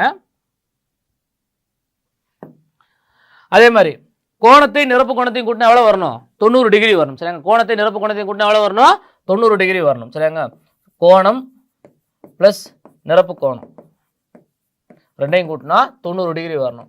இதுவே மிகை நிரப்பு கோணமா இருந்துச்சாக்கும் கோணத்தையும் என்னது மிகை நிரப்பு கோணத்தையும் கூட்டினா எவ்வளவு வரணும் 180 டிகிரி வரணும். எவ்வளவு வரணும் 180 டிகிரி வரணும், சரியாங்க. ஸோ இங்க வந்து கோணம் நிரப்பு கோணத்தை மட்டும் எடுத்துக்கிடுவோம், சரியாங்க. ஸோ கோணம் எக்ஸ்னால எக்ஸ் பிளஸ் 5x ரெண்டையும் கூட்டினா எவ்வளவு வரணுங்க 90 டிகிரி வரும். ரெண்டையும் கூட்டினா எவ்வளவு வரணும் 90 டிகிரி வரணும். ஸோ ஆர்எக்ஸ் ஈக்குவல் டு 90 டிகிரினா எக்ஸ் ஈக்குவல் டு எவ்வளவு வரும் 90/6 இஸ் ஈக்குவல் டு எவ்வளவுங்க 15 டிகிரி. எவ்வளவு 15 டிகிரி. எங்க இருக்கு option A. Answer A. So ரொம்ப ரொம்ப ஈஸியான கணக்கு. ரெண்டையும் கூட்டினா 90 டிகிரி வரணும், அவ்வளவுதான். இதே மிக நிரப்பு கோணமா இருந்தா என்ன வந்திருக்கும் 180 டிகிரி வந்திருக்கும், சரிங்க. மிக நிரப்பு கோணமா இருந்தா 180 டிகிரி வந்திருக்கும். அடுத்த கொஸ்டின், ஏபிசி என்பன ஒரு செங்கோண முக்கோணத்தின் 3 பக்கங்கள் எனவும் அவற்றுள் பெரிய பக்கம் சி எனவும் இருப்பின் கீழ்கண்ட தொடர்புகளில் எது சரி, சரியாங்க. ஸோ செங்கோண முக்கோணம் வந்துட்டாலே நமக்கு முதல் எது மைண்ட்ல வரணுங்க பித்தாகரஸோட தேற்றம் தான் முதல்ல மைண்ட்ல வரணும், சரியாங்க. பித்தாகரஸ் தேற்றம் தான் முதல்ல மைண்ட்ல வரணும். ஓகே, ஸோ கோணம் ஓகேவா, இதை கோணமா எடுத்தனாக்கும் தீட்டா, ஓகேவாங்க. இது தீட்டான்னு எடுத்தனாக்கு இது என்னவா இருக்கும் ஆப்போசிட்டா இருக்குமா, சரியாங்க. ஆப்போசிட் சைடா இருக்கும். அப்போ இதை பின்னு எடுத்துக்கிறேன், இதை ஏன்னு எடுத்துக்கிறேன், சரியாங்க. ஏபி நம்மளால எடுக்கிறோம், சரிங்க. ஏபி நம்மளால எடுத்திருக்கேன். ஸோ இது ஏ, இது பின்னு எடுத்திருக்கேன், சரியாங்க. இது என்னது அடுத்துள்ள பக்கம் அல்லது அடிப்பக்கம், கோணத்துக்கு எதிரே உள்ள பக்கம் என்னது எதிர்பக்கம், சரியாங்க. கோணத்துக்கு சரியாங்க கொடுக்கப்பட்ட கோணம் இங்க இருக்கிறதுனால இதுக்கு எதிரே உள்ள பக்கம் என்னது எதிர்பக்கம். இது வந்து எதிர்பக்கம், சரியாங்க. இது என்னது அடிப்பக்கம் அல்லது அடுத்துள்ள பக்கம், சரியாங்க. அடிப்பக்கம் அல்லது அடுத்துள்ள பக்கம். சொல்ல புரியுதாங்க. இன்கேஸ் சரியாங்க, இன்கேஸ் கோணம் இங்க அமைஞ்சிச்சாக்கும், சரிங்க. இன்கேஸ் கோணம் இங்க அமைஞ்சிச்சாக்கும் இது என்னவா இருக்கும் இதுதான் எதிர்பக்கமா இருக்கும், இது என்னவா இருக்கும் அடுத்துள்ள பக்கமா மாறிடும், சரிங்க. சொல்ற புரியுதாங்க. கோணம் எங்க அமையுதோ அதுக்கு எதிரே உள்ள பக்கம் தான் என்னது எதிர்பக்கம், சரியாங்க. இங்க கோணம் அமைஞ்சதுனால இதுதான் என்னது இதோட எதிர்பக்கம், சரியாங்க. அதே மாதிரி பார்த்தோம்னாக்கும் ஒரு செங்கோண முக்கோணத்தை பொறுத்த வரைக்கும், சரிங்க. ஒரு செங்கோண முக்கோணத்தை பொறுத்த வரைக்கும் கொடுக்கப்பட்ட பெரிய பக்கம் தான் கண்டிப்பா என்னவா இருக்க முடியும்னா கர்ணமாக இருக்கும், சரிங்க. கொடுக்கப்பட்ட பெரிய பக்கம் தான் என்னவா இருக்கும் கர்ணமாக இருக்கும். கொடுக்கப்பட்ட பெரிய பக்கம் தான் என்னவா இருக்கும் காரணமா இருக்கும். சொல்ற புரியுதாங்க. எப்பவுமே அதுதான் கான்செப்ட், சரியாங்க. எப்பவுமே ஒரு செங்கோண முக்கோணத்தை பொறுத்த வரைக்கும் கொடுக்கப்பட்ட பக்கத்துல பெரிய பக்கம் தான் காரணமா இருக்கும். இன்னும் கொஞ்சம் சொல்லணும்னா 90 டிகிரி அதாவது 90 டிகிரி எங்க அமையுது செங்கோணத்துக்கு எதிரே உள்ள பக்கம் என்னது கர்ணம், சரியாங்க. செங்கோணத்துக்கு எதிரே உள்ள பக்கம் கர்ணனோட சொல்லுவாங்க, சரியாங்க. கொடுக்கப்பட்ட கோணத்துக்கு எதிரே உள்ள பக்கம் எதிர்பக்கம், செங்கோணத்துக்கு எதிரே உள்ள பக்கம் கர்ணம் சொல்லி எடுக்கலாம், ஓகேவாங்க. ஸோ இங்க அவங்களே சொல்லிட்டாங்க பெரிய பக்கம் சொன்னதுனால சி தான் என்னது கர்ணம், சரியாங்க. இதுதான் சி, சரியாங்க. பித்தாகரஸ் தேற்றம் படி, சரியாங்க. பித்தாகரஸ் தேற்றம் படி என்னது கொடுக்கப்பட்ட செங்கோண முக்கோணத்தில், சரியாங்க. கொடுக்கப்பட்ட செங்கோண முக்கோணத்தில் என்னது கர்ணத்தின் வர்க்கமானது, சரியாங்க. கர்ணத்தோட வர்க்கமானது மற்ற இரு பக்கங்களின் வர்க்கங்களின் கூடுதலுக்கு சமம், சரியாங்க. இது எல்லாருக்குமே தெரிஞ்சது. என்னது a square plus B square is equal என்ன வருங்க சி ஸ்கொயர். அதாவது இந்த பக்கத்தை ஸ்கொயர் பண்ணமாக்கும் அது எப்படி இருக்கும்னா இந்த ரெண்டு பக்கத்தோட ஸ்கொயரையும் கூட்டுறதுக்கு சமமாக இருக்கும், சரிங்க. இது ரெண்டோட ஸ்கொயரையும் கூட்டினமாக்கும் அதுக்கு சமமாக இருக்கும் சொல்லி சொல்லுவாங்க, சரியாங்க. அது ஒரிஜினலா தேரம் வந்து எப்படி வரும்னா கர்ணத்தின் மீது வரையப்பட்ட சதுரத்தின் வர்க்கமானது சதுரத்தோட பரப்பளவானது மற்ற இரு பக்கங்களின் மீது வரையப்பட்ட சதுரங்களின் பரப்பளவுக்கு சமம் சொல்லி ஒரிஜினல் தியரம், சரிங்க. நமக்கு வந்து ஈஸியா சொல்லணும்னா கர்ணத்தின் வர்க்கமானது மற்ற இரு பக்கங்களின் வர்க்கங்களின் கூடுதலுக்கு சமம். நம்ம ஃபார்முலாவை சொன்னமாக்கும் a square plus B square is equal to என்ன வரும் சி ஸ்கொயர், சரிங்க. a square plus B square is equal to C square, okay. So இந்த சி ஸ்கொயர் எங்கிட்டு வந்துச்சாக்கும் இங்க பிளஸ்ஸா இருக்கிறது வரப்ப என்ன மாறிடும் மைனஸா மாறிடும். அப்போ a square plus B square இந்த சி ஸ்கொயர் எங்கிட்ட வரப்ப என்ன மாறிடும் minus C square is equal to என்னது 0 இஸ் ஈக்குவல் டு 0, சரியா. ஸோ அப்போ ஆன்சர் எங்க இருக்கு answer D, answer D, okay. அடுத்த கொஸ்டின், ஒரு இணைகரத்தின் பெரிய கோணமானது அதன் சிறிய கோணத்தின் 2 மடங்கை விட 30 டிகிரி குறைவாக இருக்கிறது எனில் சிறிய கோணம் மற்றும் பெரிய கோணம் முறையே, சரியாங்க. ஸோ இப்போ ஒரு இணைகரம் எடுக்க போறோம், சரியாங்க. இணைகரத்தை பொறுத்த வரைக்கும் எதோட சாய்ந்த வடிவம் இணைகரம் சொல்லியிருக்கேன் செவ்வகத்தோட சாய்ந்த வடிவம் தானே இணைகரம், சரியாங்க. செவ்வகத்தோட சாய்ந்த வடிவம் என்னது இணைகரம், ஓகே. அதே மாதிரி பார்த்தோம்னா எதிர்கோணங்கள் எப்படி இருக்கும் சமமாக இருக்கும், சரிங்க. எதிர்கோணம் எப்படி இருக்கும் சமமாக இருக்கும், ஓகே. ஸோ எதிர்கோணங்கள் எப்படி இருக்கும்னா சமமா இருக்கும். கவனிங்க, ஒரு இணைகரத்தின் மொத்த கோணங்களின் கூடுதல் எவ்வளவு 360 டிகிரியா. ஒரு முக்கோணத்தோட ஒரு இணைகரத்தோட 4 கோணங்களின் கூடுதல் எவ்வளவு 360 டிகிரி வரணும், சரியாங்க. அது மாதிரி எதிர்கோணங்கள் எப்பயுமே எப்படி இருக்கும் சமமாக இருக்கும், சரியாங்க. எதிர்கோணங்கள் எப்படி இருக்கும் சமமாக இருக்கும், ஓகே. இப்போ கவனிங்க, அப்படி பார்த்தோமாக்கும் சரியாங்க. ஸோ இந்த கோணமும் சமம், இந்த கோணமும் சமம் சரியாங்க. இப்போ என்ன சொல்றாங்க, இணைகரத்தின் பெரிய கோணமானது சரியாங்க. இப்போ இந்த இடத்துல இந்த கோணத்தை எடுத்தமாக்கும், இந்த கோணம் எப்படி இருக்குன்னா பெரிய கோணமானது அதன் சிறிய கோணம் தான் இருக்கலாங்க, இந்த சிறிய கோணத்தின் இரு மடங்கை விட சரியாங்க. இப்போ இதை எக்ஸ்ன்னு எடுத்துக்கிறேன், இதை வந்து எக்ஸ் டிகிரின்னு எடுத்தனாக்கும் இது எப்படி இருக்கும்னா அதன் இரு மடங்கை விட எவ்வளவு கம்மியா இருக்கும், 30 டிகிரி குறைவா இருக்கும் சரிங்க. அதை விட எப்படி இருக்கும், 30 டிகிரி குறைவாக இருக்கும் சரிங்க. 2x - 3 என்னது 30 டிகிரியா இருக்கும் சரிங்க. ஸோ இது x டிகிரியா இருந்தா இது எப்படி இருக்கும்னா 2x - 30 டிகிரியா இருக்கும். ஓகேவாங்க. இது 2x - 30னா இது எவ்வளவுதான் 2x - 30 டிகிரி. அப்ப இது எவ்வளவா இருக்கும், இதுவும் x டிகிரியா இருக்கு. ஏன்னா எதிரெதிர் கோணம் எப்படி இருக்கும், சமமா இருக்கும். இந்த கான்செப்டே எடுக்கலாம் சரிங்க. அல்லது இந்த ரெண்டு கோணத்தையும் கூட்டம்னு வச்சுங்க, உள்ளெதிர் கோணங்கள் சரிங்க. உள்ள எதிர்கோணங்களோட கூடுதல் பார்த்தோம்னு வச்சுங்க எவ்வளவு இருக்கும், 180 டிகிரின்ற கான்செப்ட்ல கூட எடுக்கனாலும் எடுக்கலாம். ஓகே, இப்போ கவனிங்க, நான் மொத்தமா உள்ள இருக்க எல்லா கோணத்தையும் கூட்ட போறேன் சரிங்க. மொத்தமா உள்ள இருக்க கோணங்கள் எல்லாத்தையும் கூட்ட போறேன். அப்படி கூட்டமாக்க என்ன வருங்க, x + 2x - 30 சரியா. ஸோ மறுபடியும் ஒரு x + 2x - 30 சரியா, ஈக்குவல் எவ்வளவுங்க 360 டிகிரி. ஈக்குவல் எவ்வளவு 360 டிகிரி சரியாங்க. ஸோ எக்ஸை ஃபுல்லாக கூட்டமாக்க 1 2 சரியாங்க. இது ரெண்டையும் கூட்டினா எவ்வளோ வரும், டோட்டலா 6x வருமா. ஸோ 6x இது ரெண்டையும் கூட்டினா எவ்வளோங்க -60 degree is equal to 360 degree சரியா. ஸோ 6x = 360 ப்ளஸ் ஒரு 60 எவ்வளோ வருங்க 420 டிகிரி வரும். 6x = எவ்வளவு 420 டிகிரி.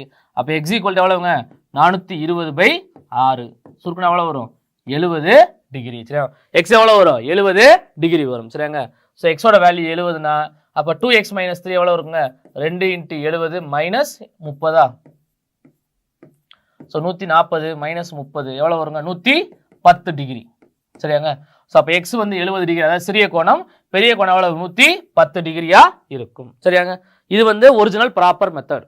இது வந்து என்னது ஒரிஜினல் ப்ராப்பர் மெத்தடு. ஓகேவா. இப்போ கவனிங்க, இதுல என்ன செய்வாங்கன்னா இந்த நேர்கோடுகளோட இதை வச்சு செய்வாங்க சரியாங்க. இதை வச்சு சொல்லலாம் சரியாங்க. இது ரெண்டையும் கூட்டினா எவ்வளவா இருக்கும் 180 டிகிரியா இருக்கும் சரியாங்க. உள்ள எதிர்கோணங்கள் சரியாங்க, உள்ள எதிர்கோணங்களோட கூடுதல்ன்ற மணிக்கு சொல்லுவாங்க சரியாங்க.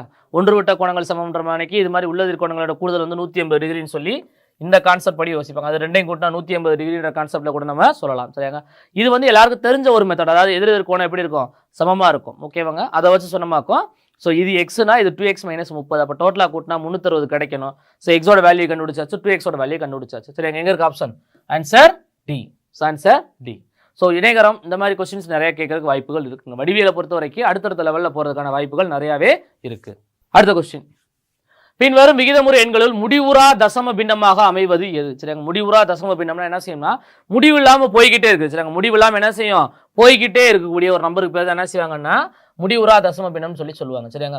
இதுக்கு ரொம்ப சிம்பிளா சரியாங்க, ரொம்ப சிம்பிளா ஒரு கான்செப்ட் சொல்லணும்னு வச்சுக்கோங்களேன், ஆன்சர் பி வந்துடும் சரியாங்க. எப்படி சொல்றேன்னா அடுத்தடுத்த எண்கள் சரியாங்க, அடுத்தடுத்த எண்களை நீங்க வகுக்கும் பொழுது கண்டிப்பா என்ன செய்யணும்னா முடிவில்லாம போற மானைக்கு தான் இருக்கும் சரியாங்க. முடிவில்லாம போற மானைக்கு தான் கண்டிப்பா மேக்சிமம் இருக்கு, எல்லா நம்பருக்கும் சொல்றாங்க மேக்சிமம் அந்த மாதிரி இருக்கும். இப்போ எடுத்துக்காட்டுக்கு சொல்லணும்னு வச்சுக்கோங்களேன் 2 3 சரியாங்க. 2 3 வகுத்தா எவ்வளவு வருங்க 20/3 வருமா, அதாவது பின்னமா வச்சு சொல்றேன். ஓகேவா. ஸோ என்ன வந்துடும்னா 0 புள்ளி சரியாங்க, 0 புள்ளி என்ன வரும் 6 6 6 6ன்னு போய்கிட்டே இருக்கும். அதே மாதிரி பார்த்தீங்களாக்கு 3/4ன்னு வரும். 3/4னா கூட 0.75 முடிஞ்சிடும். அதே மாதிரி 4/5 அந்த மாதிரி வரிசையா போனோம்னு வச்சுங்களேன். சில இடங்கள்ல மட்டும் சொல்றது புரியுதாங்க. பொதுவா வந்துச்சாக்கும் இந்த மாதிரி கான்செப்ட் நீங்க ஃபர்ஸ்ட் எடுக்கலாம். சொல்றது புரிஞ்சா, பொதுவா இந்த கான்செப்டை முதல்ல எடுத்து செக் பண்ணி பார்த்துட்டு அது வரலன்னா நீங்க அடுத்த கான்செப்ட்டுக்கு போகலாம். அப்படி பார்க்குறப்ப ஸோ என்ன செய்யலாம், பி ஆப்ஷன் டைரக்டாவே எடுத்து பார்க்கணும்னு பார்க்கலாம். ஓகே, இப்போ கவனிங்க, இதுல வந்து சரியாங்க, இதுல வந்து கவனிங்க, இந்த மாதிரி கொஸ்டின்ஸ் வருதுன்னா நீங்க என்ன செய்யணும், ஒவ்வொரு ஆப்ஷனா முதல்ல எடுத்து செஞ்சு பார்க்கணுன்ற அவசியம் கிடையாது. முதல்ல எந்த ஆப்ஷன் வராதுன்ற முதல்ல ஃபிக்ஸ் பண்ணுவோம். கண்டிப்பா 7/100 வரவே வராது. ஏன், எந்த ஒரு எண்ணையுமே 10 100 1000 வகுக்கிறப்ப என்ன செஞ்சிடும் கண்டிப்பா முடிவு அடைஞ்சிடும் சரியாங்க. ஸோ 7/100ன்னு வச்சுங்களா எவ்வளவு வருங்க 0.07 வருமா, 0.07ன்னு சொல்லி என்ன செஞ்சிடும் முடிவு விட்டுரும். சொல்றது புரிஞ்சாங்க, இது இதோட முடிஞ்சிடும். ஓகேவா. அடுத்தது 27/40. 27/40னா கவனிங்க, இதையே அடுத்தது இங்க எடுக்காம ஏன் இதை எடுத்தேன்னா 0ன்ற மதிப்பு வந்திருக்கா சரியாங்க. 10 என்ன சொல்ல 10 பேஸ் பண்ணி வரக்கூடிய ஒரு நம்பர்ன்றனால ஸோ நமக்கு வகுக்கிறது வந்து கொஞ்சம் ஈஸியா இருக்கும். ரெண்டாவது வந்து கண்டிப்பா அது வகுப்படக்கூடிய எண்ணாதான் இருக்கும் அப்படின்ற கான்செப்ட் சொல்றது புரிஞ்சாங்க. ஸோ லாஸ்ட் நம்பர் 0வா இருக்கும் பட்சத்தில் கண்டிப்பா அதுக்கு ஏதோ ஒரு இடத்துல என்ன செய்யணும் முடிவுறு தசமமா இருக்கிறதுக்கு தான் வாய்ப்பு நிறையாவே இருக்கு சரியாங்க. ஸோ அதனால 40 வச்சு சொன்னமாக்கும் 0 சரியாங்க. ஸோ ஒரு 0 சேர்த்தமாக்கும், இங்க எவ்வளவு வரும் 6. ஓகேவா. 6 24 240 30. ஓகே, இதை வகுத்தமாக்க எவ்வளோ வருங்க 7 28. ஸோ 5ன்னு வந்துடும். என்ன செஞ்சிருச்சு, முடிஞ்சிருச்சா? ஸோ என்ன வந்துடும், இதுக்கு என்ன வரும்னா 0.675ன்னு சொல்லி வரும், இதுக்கு 0.07ன்னு சொல்லி வரும். சரியாங்க, ரெண்டுமே என்ன செய்யுது, முடிவு வரக்கூடிய எண்ணா இருக்கு. சொல்றது புரியுதாங்க? லாஸ்ட் நம்பர் 0வா இருக்கிறதுனால எடுத்திருக்கேன். சொல்றது புரிஞ்சா? ஸோ நீங்க செக் பண்ண வேண்டிய அவசியம் கிடையாது, இருந்தாலும் ஒன்ஸ் செக் பண்ணி பார்த்துக்கிட்டோம். ஓகேவாங்க? ஓகே, இப்போ அடுத்ததுக்கு இங்க வருவோம், A option. So A option வர்றப்ப கவனிங்க, 64ன்னு இருக்கா, 64ன்னு இருக்கு. கவனிங்க, ஒரு சில எண்களுக்குன்னு ஒரு சிறப்பு இருக்கும் பார்த்துருக்கீங்கல்ல, அப்படி பார்க்குறப்ப வந்து பார்த்தோம்னா வந்து 64 என்பது என்னது, 8ஓட மடங்களை வரக்கூடிய ஒரு நம்பர். சரிங்க, 8ஓட மடங்களை வரக்கூடிய ஒரு நம்பர். இன்னொன்று சொல்லணும்னு வச்சுக்கோங்களேன், 64 என்பது என்னது, ஒரு முழுமையான ஒரு வர்க்க எண். சரிங்க, ஸோ இந்த கான்செப்ட் படியெல்லாம் சொன்னமாகும் கண்டிப்பாக அது வகுப்படுறதுக்கான வாய்ப்புகள் நிறையாவும் இருக்கு. ஓகே, 5 64ஆல் வகுப்போம், எவ்வளோ வருங்க, முதல் 0, ஸோ 50. ஓகேவா, 0. இன்னொரு அது வச்சுமாக்கா 500 வரும். ஸோ 64 × 7 வரதுக்கு வாய்ப்பு இருக்குது. ஓகேவா, 28 மிச்சம் 2 6 42 44. ஓகே, எவ்வளோ வரும், 448 வரும். சரியாங்க, மிச்சம் 52 0. ஸோ அதோட ஒரு 64 கூட்டிக்கிறோம், இங்கேயே கூட்டுவோம் டேரெக்டாக.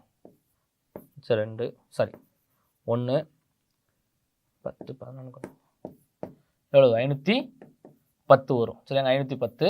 ஸோ மிச்சம் ஒரு 100. ஓகே, 7 மறந்துட்டேன், 7 அடுத்துங்க எவ்வளோங்க, 8 வரும். சரிங்க, 7 8. ஸோ இதில் வகுத்தமாக்கு 1 64 வரும். ஸோ அதில் வகுத்தமாக்கு 36 வரும். சரிங்க, 36ன்றப்ப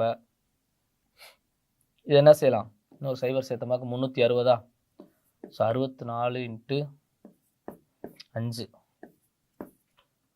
30 320. சரியாங்க, 320 வரும். ஸோ அதுக்கப்புறம் வகுத்துக்கிட்டே போனோம்னு வச்சுக்கோங்களேன், ஆட்டோமேட்டிக்காக ஒரு இடத்துல என்ன செஞ்சிடணும்னா முடிவு அடையும். சரி, கண்டிப்பாக என்ன செய்யும், முடிவு அடையும். ஓகேவா, ஸோ ஏ ஆப்ஷன் பார்த்தோம்னா இது கீழே போய்கிட்டே இருக்கும். சரியாங்க, ஏ ஆப்ஷன் போய்கிட்டே இருக்கும். ஓகே, ஸோ அதனால் வந்து இது பார்த்தோம்னா இதுவும் முடிவு வரக்கூடியது தான். சரி, இதுவும் என்னது, முடிவு அடையக்கூடியது தான். ஓகேவா, ஸோ முடிவு அடையாதுன்னு சொன்னமாக்கு இந்த 11/12 தான். இப்போ கவனிங்களேன், 12ஆல் வகுத்தமாக்கு என்ன வருங்க, 0 சேர்த்தமாக்கும் 9. சரிங்க, 12 9 எவ்வளவு, 108. மறுபடியும் 2ஆல் வகுத்தமாக்கும் எவ்வளோ வரும், 20 1 12 8. இங்கே எவ்வளோ வருங்க, 72 மறுபடியும் 8. சரியாங்க, அப்போ என்ன வரும், 0 ஆகும். மறுபடியும் என்ன வரும், 6 12 6 72 போய்கிட்டே இருக்கும். சொல்கிற புரியுதா? அடுத்தடுத்து என்ன செய்யணும், அது 6 6ன்றது போய்கிட்டே போகும். சொல்கிற புரிஞ்சாங்க? அப்போ என்ன வரும்னா 0.19666ன்னு சொல்லி என்ன செய்யும், போய்கிட்டே இருக்கும். சொல்ல புரியுதா? ஸோ அதனால தான் சொன்னேன், அடுத்தடுத்து வரக்கூடிய எண்களை முதல் செக் பண்ணி பாருங்க. சரியாங்க, மிச்சதையே முதல் செக் பண்ணி காமிச்சேன்னா கண்டிப்பாக 0 வந்துச்சாக்க அது என்ன செய்ய, வகுப்படக்கூடிய எண்ணாக தான் இருக்கும். சரியாங்க, ஸோ அது வந்து நீங்கள் செக் பண்ண வேண்டிய அவசியம் கிடையாது, உங்களுக்கு அதை ஒரு டைம் செஞ்சு காமிச்சிட்டேன். சரியாங்க, அதனால் நீங்கள் எக்ஸாமில் அந்த மாதிரி வந்துச்சாக்கும் தயவு செஞ்சு அதை உட்காந்து ஒர்க் அவுட் பண்ணாதீங்க. அடுத்தடுத்து வரக்கூடிய எண்கள் அல்லது வித்தியாசம் பார்த்தோம்னா ரொம்ப கம்மியாக இருக்க எண்கள் எடுத்து பார்த்தீங்களாக்கும் கண்டிப்பாக சுழற்சி முறையில் வர்றதுக்கான வாய்ப்பு நிறையா இருக்கும். சரியாங்க, ஸோ அப்படி எடுக்கிறப்ப பார்த்தோம்னாக்கும் 0.1 சொல்லி வரிசையாக போய்கிட்டே இருக்குது. அப்போ முடிவுறா தசமம்னா எதுங்க, இந்த 11/12 தான் ஆன்சர். Okay, answer Bombay. அடுத்த question, x is to y equal 2:3 மேலும் y is to z equal to 5:7 எனில் x is to z. சரியாங்க, ரொம்ப ரொம்ப ரொம்ப ஈஸியான ஒரு கொஸ்டின். சரியாங்க, குரூப் 4 லெவலில் இது கேட்கறதுக்கான வாய்ப்புகள் இப்போ குறைவு. சரியாங்க, இப்போ குறைவு. ஓகேவா, ஆனால் இந்த மெத்தடை வச்சு வரக்கூடிய கணக்குகள் நிறையா வரலாம். சரி, இந்த மெத்தடை வேஸ்ட் பண்ணி எப்படி வரலாம்னு சொல்லிடுறேன். First x is to y இங்கே வந்து 2:3 கொடுத்துருக்காங்களா, இதுவே என்ன செய்வாங்க, நான் 1/2:1/3 மாற்றலாம். சொல்ற புரியுதாங்க?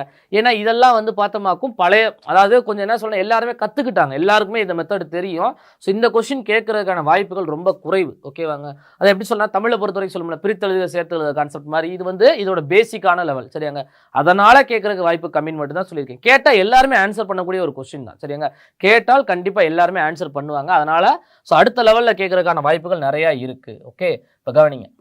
So x is to y, x y z. சரியாங்க, ரெண்டுலேயுமே ஒய்யோட வேல்யூ வேறு வேறையாக இருக்குங்க. 3 இங்கே 5ன்னு சொன்னதுனால. சரியாங்க, அப்போ இது 2 இது 3 இது 5 இது 7. ஸோ இங்கே இது பண்ணுமாக்கு இது 3 இது என்ன வரும் 5. ஸோ அப்போ என்னங்க வரும், 2 10 3 15 3 21. ஸோ 10:15:21 வரும். சரிங்க, 10:15:21 வரும். ஸோ இப்போ என்ன கேட்டிருக்காங்க, x is to z தான் கேட்டிருக்காங்க. ஸோ x is to zன்னு பார்க்குறப்ப 10:21. ஏன்னா 10x இசட் வந்து 21. இதை சுருக்க முடியாதனால அப்படியே போட்டோம். சரிங்க, சுருக்க முடிஞ்சா அதே நீங்கள் சுருக்கி ஆன்சர் எழுதலாம். சரிங்க, சுருக்க முடிஞ்சா நீங்கள் சுருக்கி ஆன்சர் கூட எழுதலாம். Answer D. அடுத்த கொஸ்டின், 1:2:3 தலைகீழ் விகிதம். சரிங்க. ஸோ இந்த கொஸ்டினை பொறுத்த வரைக்கும் டேரெக்டாக கொடுத்துருக்காங்க. இந்த கொஸ்டின் எப்படி கேட்கலாம்னா, ஒரு 3 கார்கள் போகுது. சரிங்க. 3 கார்கள் எடுத்துக்கொண்ட நேரம் வந்து 1:2:3 என்ற விகிதத்தில் இருப்பேன். அவை கடந்ததோட என்ன சொல்ல தொலைவுகளோட வேகம் வேகத்தோட விகிதம் என்னன்னு கேட்பாங்க. சரிங்க. தொலைவு அந்த மாதிரி இதை வச்சு என்ன செய்வாங்கன்னா கான்செப்டை பேஸ் பண்ணி கேட்கலாம். அல்லது இதே கேள்வி என்ன செய்வாங்கன்னா வெவ்வேறு விதமாக பிரித்து கொடுக்குற மாதிரி கான்செப்டில் கேட்பாங்க. சரிங்க. தலைகீழ் விகிதம்னா அதாவது விகிதம் பிரிப்போம்லங்க, அதாவது ஒரு சொத்தை வந்து பிரிக்கிற கான்செப்ட்ல அந்த கொஸ்டின் நிறைய கேட்கறதுக்கு வாய்ப்பு இருக்குது. ஓகே, கவனிங்க. தலைகீழ் விகிதம். சரிங்க. தலைகீழ் விகிதம் கேட்டதுனால என்ன செய்யணும்னா, ஒன்னோட தலைகீழ் என்னது 1, அதே மாதிரி 2ஓட தலைகீழ் என்னது 1/2, அது மாதிரி 3ஓட தலைகீழ் என்னது 1/3. சரிங்க. ஸோ 1/1:1/2:1/3. சரிங்க. இது அதோட தலைகீழ் விகிதம். சரிங்க. ஸோ பின்னத்தை அதாவது விகிதத்தை பொறுத்த வரைக்கும் எப்பயுமே பின்னத்தில் அதோட மதிப்பு சொல்லவே கூடாது. சரிங்க. என்னன்னா பின்னமாக இருக்கக்கூடாது, அதை முழுமைப்படுத்தணும். சொல்ற புரிஞ்சாங்க. எந்த ஒரு விகிதமே பின்னத்தில் இருக்கக்கூடாது, அதை முழுமைப்படுத்தணும் எப்பயுமே. இப்போ முழுமைப்படுத்தணும் பார்க்குறப்ப பார்த்தோமாக்கும். ஸோ பகுதியை பூரா என்ன செய்யணும், ஒரே மாதிரி கொண்டு வரணும். சரியாங்க. அதுக்கான என்ன செய்யலாம், 1, 2, 3க்கு என்ன செய்யலாம், மீச்சிமா கண்டுபிடிச்சு பெருக்கிறது ஒரு கான்செப்ட் இருக்கு. சரியாங்க. 1, 2, 3க்கு மீச்சிமா எடுத்தா 6 வரும். அதனால 6 வச்சு டைரக்டா நீங்க ஒவ்வொரு நம்பரையும் பெருக்கணும், அதாவது ஒவ்வொரு பின்னத்தையும் பெருக்கணுமாக்கும் விடை கிடைக்கும். இது ஒரு கான்செப்ட். இன்னொன்னு சொல்லணும்னா, பகுதிகளை ஃபுல்லாமே ஒவ்வொரு நம்பரோடையும் பெருக்கினால ஆன்சர் கிடைக்கும். சரிங்க. அது கொஞ்சம் புக்ல கொடுத்துருப்போம் பார்த்துக்கோங்க. ஓகேவா. ஸோ இங்க 1, 2, 3க்கான மீச்சிமா எவ்வளவுங்க, மீச்சிமா 6. அதனால 1/1 × 6 1/2 × 6 என்ன வரும் 1/3 × 6. ஓகே, சுருக்கணமாக்கும் 6 3 இங்க எவ்வளவு 2. ஸோ 6:3:2. சரிங்க. 6:3:2. ஸோ தலைகீழ் விகிதம் எவ்வளவுங்க 6:3:2ன்னு சொல்லுவாங்க. சரிங்க. இதை என்ன செய்வாங்க, நிறைய ஷார்ட்கட்ல சொல்லலாம். ஏ வந்து பிஐயும் சிஐயும் பெருக்கிறது, அதுக்கப்புறம் இதையும் பெருக்கிறது, இதையும் பெருக்கிற மாதிரிலாம் சொல்லலாம். சரியாங்க. ஸோ இந்த இடத்துல சரிங்க, இந்த இடத்துல வந்து இதுவே ரொம்ப ஈஸியான மெத்தட். இதுவே ரொம்ப ஈஸியான மெத்தட். ஸோ இதுவே ஃபாலோ பண்ணிக்கலாம். ஓகேவாங்க. So answer B. அடுத்த கொஸ்டின்.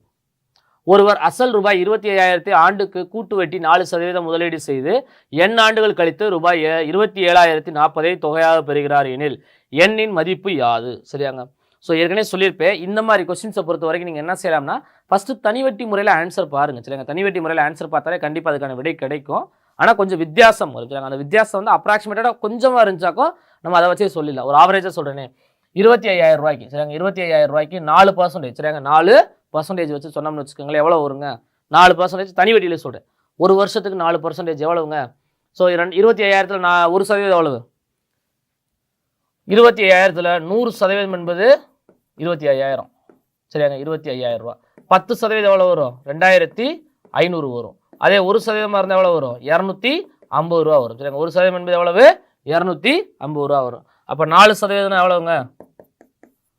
1000 ரூபாயா? 4% என்பது எவ்வளவு? 1000 ரூபா. சரியாங்க. ஸோ ஒரு வருஷத்துக்கு எவ்வளவு? 1000 ரூபா. சரியாங்க. அப்போ 2 வருஷத்துக்குண்ணா எவ்வளவு? 2 வருஷத்துக்குன்னா எவ்வளோ வருங்க?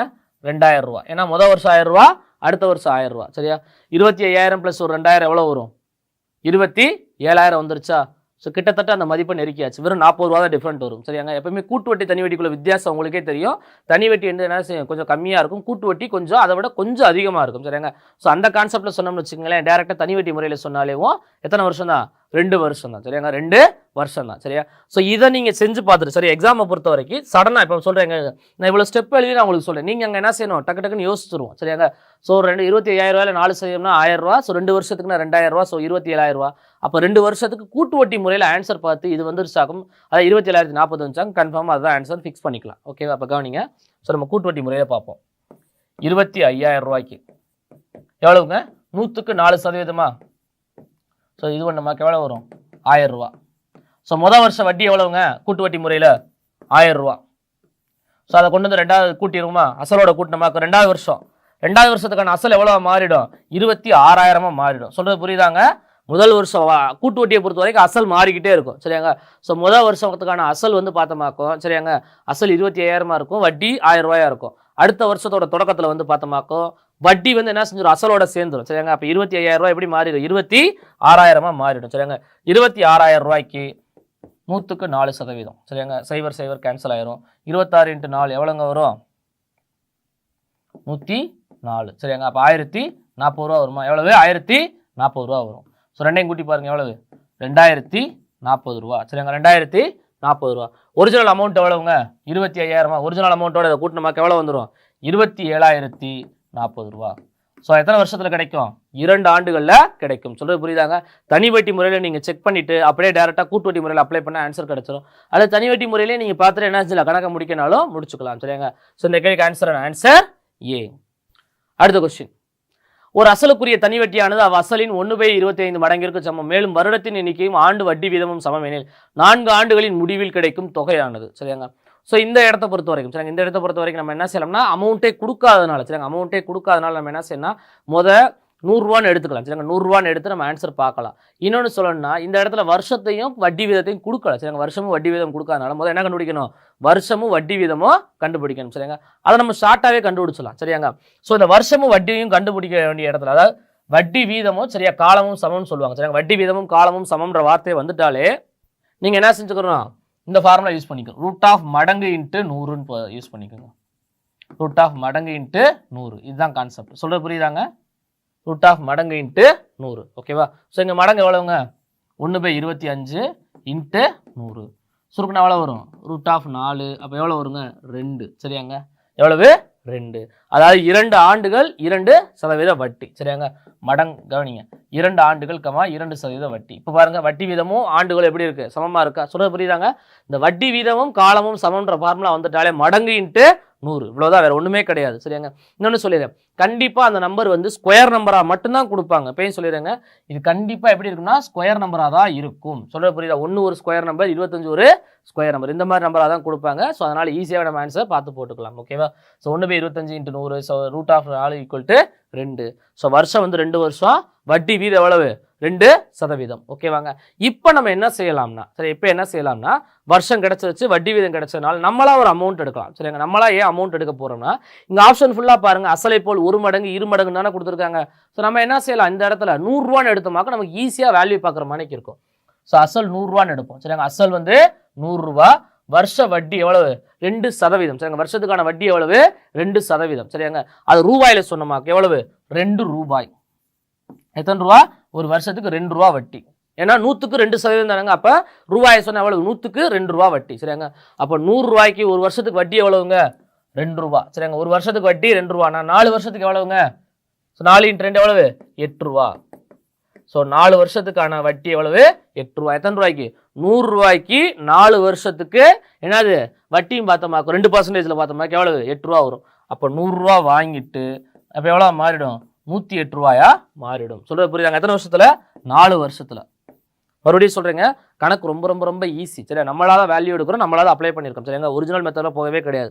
ஸோ 100 ரூபாய்க்கு 108 ரூபானா அப்போ எப்படி மாறிடுச்சு, அசலை போல எத்தனை மடங்கா மாறிடுச்சு, 1.08 மடங்கா மாறிடுச்சா? எங்க இருக்கு, ஆப்ஷன் ஏல இருக்கு. சொல்றது புரியுறாங்க? அசலை போல எப்படி இருக்கு, அசல் 1 மடங்கு எடுத்திருக்காங்க. அவங்க வந்து அசலை 1 மடங்கா எடுத்ததுனால இங்க 100 ரூபான்னு எடுத்தமாக்கும் 108 மடங்குன்னு கூட சொல்லலாம். சரியாங்க? சார் 108 அளவுன்னு சொல்லலாம். இங்க 1 மடங்கு எடுத்ததுனால 1.08 மடங்கு. சரிங்க, 1.08 மடங்கு. சொல்றது புரிஞ்சா? ஸோ அந்த காலமும் வட்டி வீதமும் சமம்னால இந்த ஃபார்முலா. சரிங்க, அது ஃபார்முலா கிடையாது, ஷார்ட்கட்டுக்கான இது. ஓகேவாங்க? அடுத்த கொஸ்டின், ராமானுஜம் எண். ஓகேவா? ராமானுஜம் எண் 1729 ஆனது. ஓகேவா? ஸோ ராமானுஜம் நம்பரை அவங்களுக்கு கொடுத்துட்டாங்க. ஓகேவாங்க? ஸோ இந்த நம்பர் என்னது, ராமானுஜத்தோட மிக மிக தொடர்புடைய ஒரு எண். சரியாங்க? ஸோ ராமானுஜத்தை சந்திக்க யார் வருவாங்க, ஹார்டின்ற ப்ரொஃபஸர். அதாவது வந்து அவரை வந்து உலகுக்கு வெளிக்கொண்டு வந்தவர் அப்படின்னு கூட சொல்லுவாங்க. சரிங்க, ராமானுஜத்தை உலகுக்கு வெளிக்கொண்டு வந்து காமித்தவரில் முக்கியமானவர் யாருன்னா ப்ரொஃபஸர் ஹார்டி அப்படின்னு சொல்லி ஒரு மேத்தமெட்டிஷியன் இருப்பாரு. ஸோ அந்த மேத்தமெட்டிஷியன் தான் வந்து பார்த்தோம்னு வச்சுக்கோங்களேன், யாருன்னா ராமானுஜத்தை வந்து என்ன இருப்பாரு, இங்கிலாந்துக்கு அழைத்து அவரை மேற்படிப்பு படிக்க வச்சு, அதே மாதிரி அவருக்கு என்ன இருப்பார், உதவித்தொகை பெறுவதற்கு முக்கியமான காரணமாக இருந்தவரும், அதே மாதிரி அவரோட தீரங்களை வெளிக்கொண்டு வந்ததில்லை, அதாவது அவரோட தேற்றங்களை வந்து உலகுக்கு அறிய செய்து கணித மேதை ராமானுஜம்ன்ற பட்டம் உருவாகிறதுக்கான ஒரு முக்கியமான ஒரு ஆளாக இருந்தவர் யாருன்னா அந்த ஹார்டின்ற ப்ரொஃபஸர் தான் இருப்பார். ஓகேவா? ஸோ அந்த ஆடின்ற ப்ரொஃபஸர் வந்து பார்த்தோமாக்கும், அதாவது ராமானுஜத்தை வந்து இங்கேருந்து என்ன செஞ்சிருப்பார், நம்ம கணித மேதை ராமானுஜம் வந்து பார்த்தோமாக்கும் தமிழ்நாட்டிலேருந்து எங்கே போயிருப்பார், இங்கிலாந்துக்கு போயிருப்பார். ஸோ இங்கிலாந்துக்கு போனோடனே நம்ம ஊரோட கிளைமேட், நம்மளோட காலநிலை வந்து அவங்களோட காலநிலைக்கு ஒத்து போகாது. சரியாங்க? அதனால் அவரோட உடம்பு வந்து பார்த்தோமாக்கும் ரொம்ப பாதிப்பு ஏற்படும். அது போக பார்த்தோமாக்கும் அவர் வந்து என்ன செய்ய மாட்டார்னா நான்வெஜ் அந்த மாதிரி பல என்ன சொன்னால் உணவு முறை எடுத்துக்கிற முடியாதனால காரணம் பார்த்தோமாக்கா அவருக்கு உணவுமே அங்கே வந்து ஒரு பெரிய சிக்கலாக இருக்கும். ஸோ அந்த இதில் அந்த காலநிலை எல்லாமே சேர்ந்த ஒரு உடம்பு வந்து பார்த்தோமாக்கும் ரொம்ப பாதிப்பு அடைஞ்சிருக்கும். எனக்கு ரொம்ப பாதிப்பாக இருக்கப்போ பார்த்தோமாக்கும் படுக்கையில் இருப்பார், அதாவது பெட்டில் இருக்கப்போ பார்த்தோமாக்கும் ஹாஸ்பிட்டலில் இருப்பார். அப்போ அவரை பார்க்க யார் வருவானா, அந்த ப்ரொஃபஸர் ஹார்டி அப்படின்றவர் வருவார், GH ஹார்டி. GH Hardy. சரிங்க, இங்கிலாண்டில் இருக்கப்ப இவரை பார்க்க வருவார். அவர் தான் எல்லாமே பார்த்துக்குருவாரு ராமானுஜத்துக்கு மெயினா.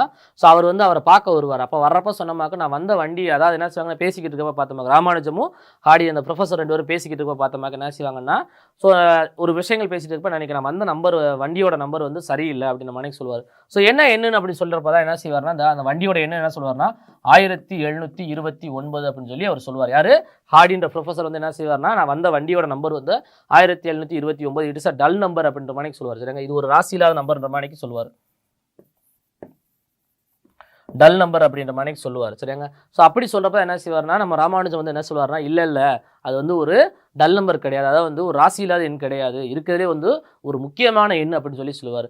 என்னன்னு கேட்டமாக்கும், அதாவது என்ன செய்வாங்கன்னா, இந்த எண்ணை, சரிங்க, இந்த எண்ணை வந்து என்ன சொல்லுவார்னா, அதை வந்து 2-3 விதமா அவர் சொல்லி காமிப்பார். எப்படி சொல்லுவார்னா, இப்போ கவனிங்களேன், இதை வந்து கொடுக்கப்பட்ட எண்ணை வந்து என்ன சொல்றாங்க, 1729 எப்படி பிரிக்கலாம்னா, ஒற்றைப்படை, சரிங்க, ஒற்றை இலக்கம், சரிங்க, ஒற்றை இலக்கத்துல வரக்கூடிய பெரிய நம்பர். சரிங்க, ஒற்றை இலக்கம்னா என்னது, சிங்கிள் டிஜிட். சரிங்க, சிங்கிள் டிஜிட்ல பெரிய நம்பர் எதுங்க, 9 தான் என்னது பெரிய நம்பர். சரிங்க, ஸோ அதோட கியூபாவும், சரிங்க, அதை வந்து கியூபா எழுதலாம். சரிங்க, அதோட கியூபாவும் பிளஸ் ரெட்டப்பட நம்பர். சரிங்க சார், ரெட்டப்பட கிடையாது, இரு இலக்க எண். சரிங்க, இரு இலக்க எண்கள் 2 டிஜிட் நம்பர்ல பெரிய நம்பர். சரிங்க சார், 2 டிஜிட் நம்பர்ல சிறிய நம்பர். சரிங்க, சிங்கிள் டிஜிட்ல பெரிய நம்பர், 2 டிஜிட்ல சின்ன நம்பர், அந்த மாதிரி கான்செப்ட்ல சொல்லுவார். சரிங்க, ஸோ 10 கியூப்னு சொல்லி எழுதலாம். சரிங்க, இதனால் ஒற்றை இலக்கத்துல பெரிய நம்பர், இது ரெட்டை இலக்கத்துல மிகச்சிறிய நம்பர். சரிங்க, இது ரெண்டோட கியூபா எழுதலாம்னு சொல்லி சொல்லுவார். சரியாங்க, அப்போ எழுது நமக்கு என்ன ஒரு 729 பிளஸ் ஒரு 1000 எவ்வளவு வருங்க, 1729 சொல்லி சொல்லுவார். சரிங்க, 1729 சொல்லி சொல்லுவார். ஓகேவா?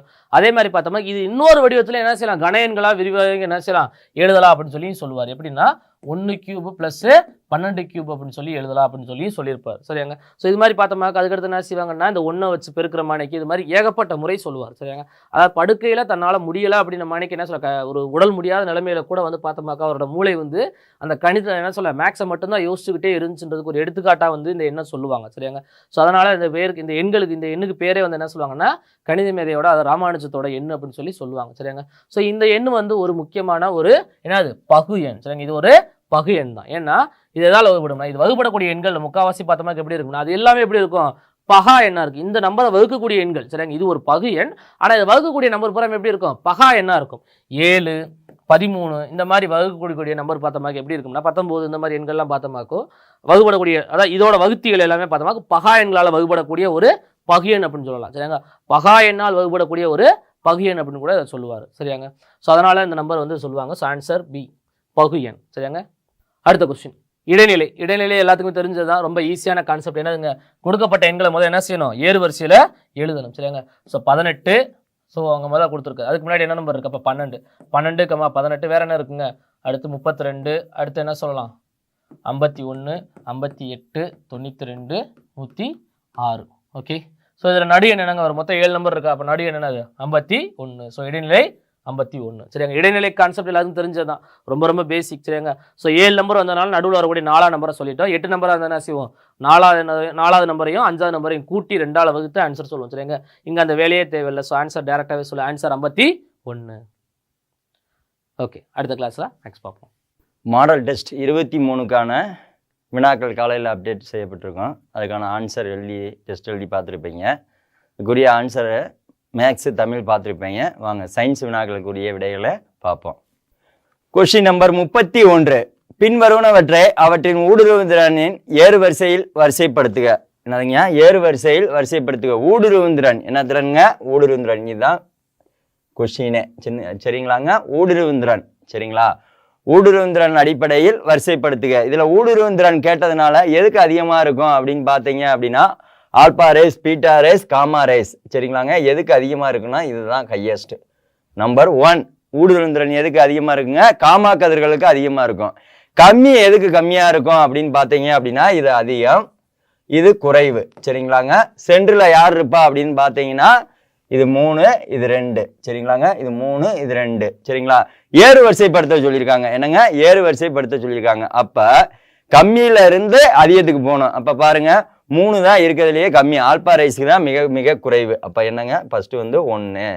சரிங்களா, அதுக்கடுத்து எப்பயுமே பீட்டா ரைஸ், 2வது வந்து பீட்டா ரைஸ், 3வது வந்து காமா ரைஸ். சரிங்களாங்க, காமா ரைஸ். அப்போ 1, 2, 3. சரிங்களாங்க, ஊடுருவுந்திறன் கேட்டதுனால இந்த ஆர்டர் நல்லா கவனிச்சுக்கோங்க. ஊடுருவுந்திறன் கேட்டதுனால இந்த ஆர்டர். அயனியாக்கும் ஆற்றல் அடுத்து கேட்பாங்க. என்னங்க, அயனியாக்கும் ஆற்றல் கேட்பாங்க. அயனியாக்கும் ஆற்றல் இதுக்கு ஆப்போசிட். அயனியாக்கும் ஆற்றல் அப்படின்னு கேட்டாங்கன்னா எதுக்கு அதிகமா இருக்கும் அப்படின்னா அயனியாக்கும் ஆற்றல். என்னங்க அயனியாக்கும் ஆற்றல் அன்னு வச்சுக்கோங்க. எதுக்கு அதிகம் அப்படின்னா ஆல்பா ரேஸ். சரிங்களாங்க. எதுக்கு அதிகம் அப்படின்னா ஆல்பா கதிர்களுக்கு அயனியாக்கும் ஆற்றல் அதிகம். அதுக்கடுத்து பார்த்தீங்க அப்படின்னா எந்த கதிர்களுக்கு அதிகம் அப்படின்னா பீட்டா கதிர்கள். என்ன கதிர்களுங்க? பீட்டா கதிர்களுக்கு அதிகம். அதுக்கடுத்து என்ன கதிர்கள் அப்படின்னா காமா கதிர்கள். சரிங்களாங்க. அயனியாக்கும் ஆற்றல் கேட்கலாங்க. ஏற்கனவே ஊடுருவந்திரன் கேட்டிருக்கிறாங்க. இனி அயனியாக்கும் ஆற்றல் கேட்கலாம். எதுக்கு அதிகம் அப்படின்னா alpha rays, beta rays, gamma rays. மறந்துடக்கூடாதுங்க. அயனியாக்கும் ஆற்றல் எந்த ஊடுருவந்திரன் கேட்டாலும் சரி, அயனியாக்கும் ஆற்றல் கேட்டாலும் சரி, இதுல வச்சு ஒரு ஆன்சர் நீங்க கண்டுபிடிச்சிடலாம். எப்பயுமே இந்த பீட்டா கதிர்கள் எங்க இருப்பாப்ல அப்படின்னா சென்று தான். அது அயனியாக்கும் ஆற்றலா இருக்கட்டும், ஊடுருவந்திரனா இருக்கட்டும், ரெண்டுலயுமே யாரு சென்றா இருப்பா அப்படின்னா பீட்டா கதிர்கள் சென்றா இருப்பாங்க. சரிங்களாங்க. அதை வச்சு நீங்க 2 ஆன்சர் கழட்டி விட்டுறலாம். பீட்டா கதிர்கள் ரெண்டுலயுமே சென்று தான். சரிங்களா. கம்மியாவும் இருக்காது, அதிகமாகவும் இருக்காது. 2 ரேஸ்க்கு இடைப்பட்ட இதெல்லாம் இருக்கும். சரிங்களா. இது தெரிஞ்சுக்கிறோம். அதுக்கப்புறம் இதுல என்ன தெரியணும் அப்படின்னு பாத்தீங்க அப்படின்னா இந்த ஆல்பா கதிர்கள் அப்படின்னா என்ன அப்படின்னா கீலியம் அணுவினுடைய உட்கரு தான் ஆல்பா கதிர்கள். என்னங்க இந்த ஆல்பா கதிர்கள் என்ன அப்படின்னு பாத்தீங்க அப்படின்னா கீலியம் அணுவின் உட்கரு தாங்க. கீலியம் அணுவின் உட்கரு. சரிங்களாங்க. அடிக்கடி கேட்பாங்க. கீலியம் அணுவின் உட்கரு தான் வந்து ஆல்பா கதிர்கள். சரிங்களாங்க. கீலியம் அணுவோட உட்கரு தான் ஆல்பா கதிர்கள். சரிங்களா. அப்ப பாசிட்டிவ் சார்ஜா நெகட்டிவ் சார்ஜா அப்படின்னா இது என்ன சார்ஜ் அப்படின்னு பாத்தீங்க அப்படின்னா பாசிட்டிவ் சார்ஜ். என்னங்க பாசிட்டிவ் சார்ஜ். நேர்மின் சுமை கொண்டது ஆல்பா கதிர்கள். கீலியம் அணுவினுடைய உட்கரு. அப்ப கீலியத்துல பாருங்க, கீலியம் அணுவின் உட்கருனால ஆல்பா கதிர்கள்ல என்னென்ன இருக்கு அப்படின்னு கேட்பாங்க. என்னென்ன இருக்கு அப்படின்னு கேட்டாங்கன்னா 2 புரோட்டான். என்னங்க 2 புரோட்டான் 2 நியூட்ரான். அப்ப ஆல்பா கதிர்கள்ல என்னென்ன இருக்குன்னு கேட்டாங்கன்னா 2 புரோட்டான் 2 நியூட்ரான். 2 புரோட்டான் 2 நியூட்ரான் இருக்குங்க. மறந்துடக்கூடாது. 2 புரோட்டான் 2 நியூட்ரான் இருக்கும். சரிங்களா. ஆல்பா கதிர்கள் இவ்வளவும் தெரிஞ்சிருக்கணும். சரிங்களா. பாசிட்டிவ் சார்ஜ், அயனியாக்கும் ஆற்றல் அதிகம், ஊடுருவந்திரன் கம்மி, கீலியம் அணுவினுடைய உட்கரு தான் ஆல்பா கதிர்கள். 2 புரோட்டான் இருக்கும், 2 நியூட்ரான் இருக்கும். அதுக்கடுத்து இந்த பீட்டா கதிர்கள் வந்துருங்க. பீட்டா கதிர்கள் என்ன அப்படின்னா எலக்ட்ரான் அல்லது பாசிட்ரான். என்னங்க எலக்ட்ரான் அல்லது பாசிட்ரான். எலக்ட்ரான் அல்லது பாசிட்ரான். இதனுடைய இது மின்சுமை என்ன அப்படின்னா நெகட்டிவ் சார்ஜ். என்னங்க நெகட்டிவ் சார்ஜ். இதனுடைய மின்சுமை என்ன அப்படின்னா நெகட்டிவ் சார்ஜ். சரிங்களாங்க. எலக்ட்ரான் அல்லது பாசிட்ரான். 3வது காமா கதிர்கள் என்ன அப்படின்னா மின்காந்த அலைகள். என்னங்க மின்காந்த அலைகள் தான் காமா கதிர்கள். மின்காந்த அலைகள் தான் காமா கதிர்கள். மின்காந்த அலைகள் தான் காமா கதிர்கள். மின்காந்த அலைகள்.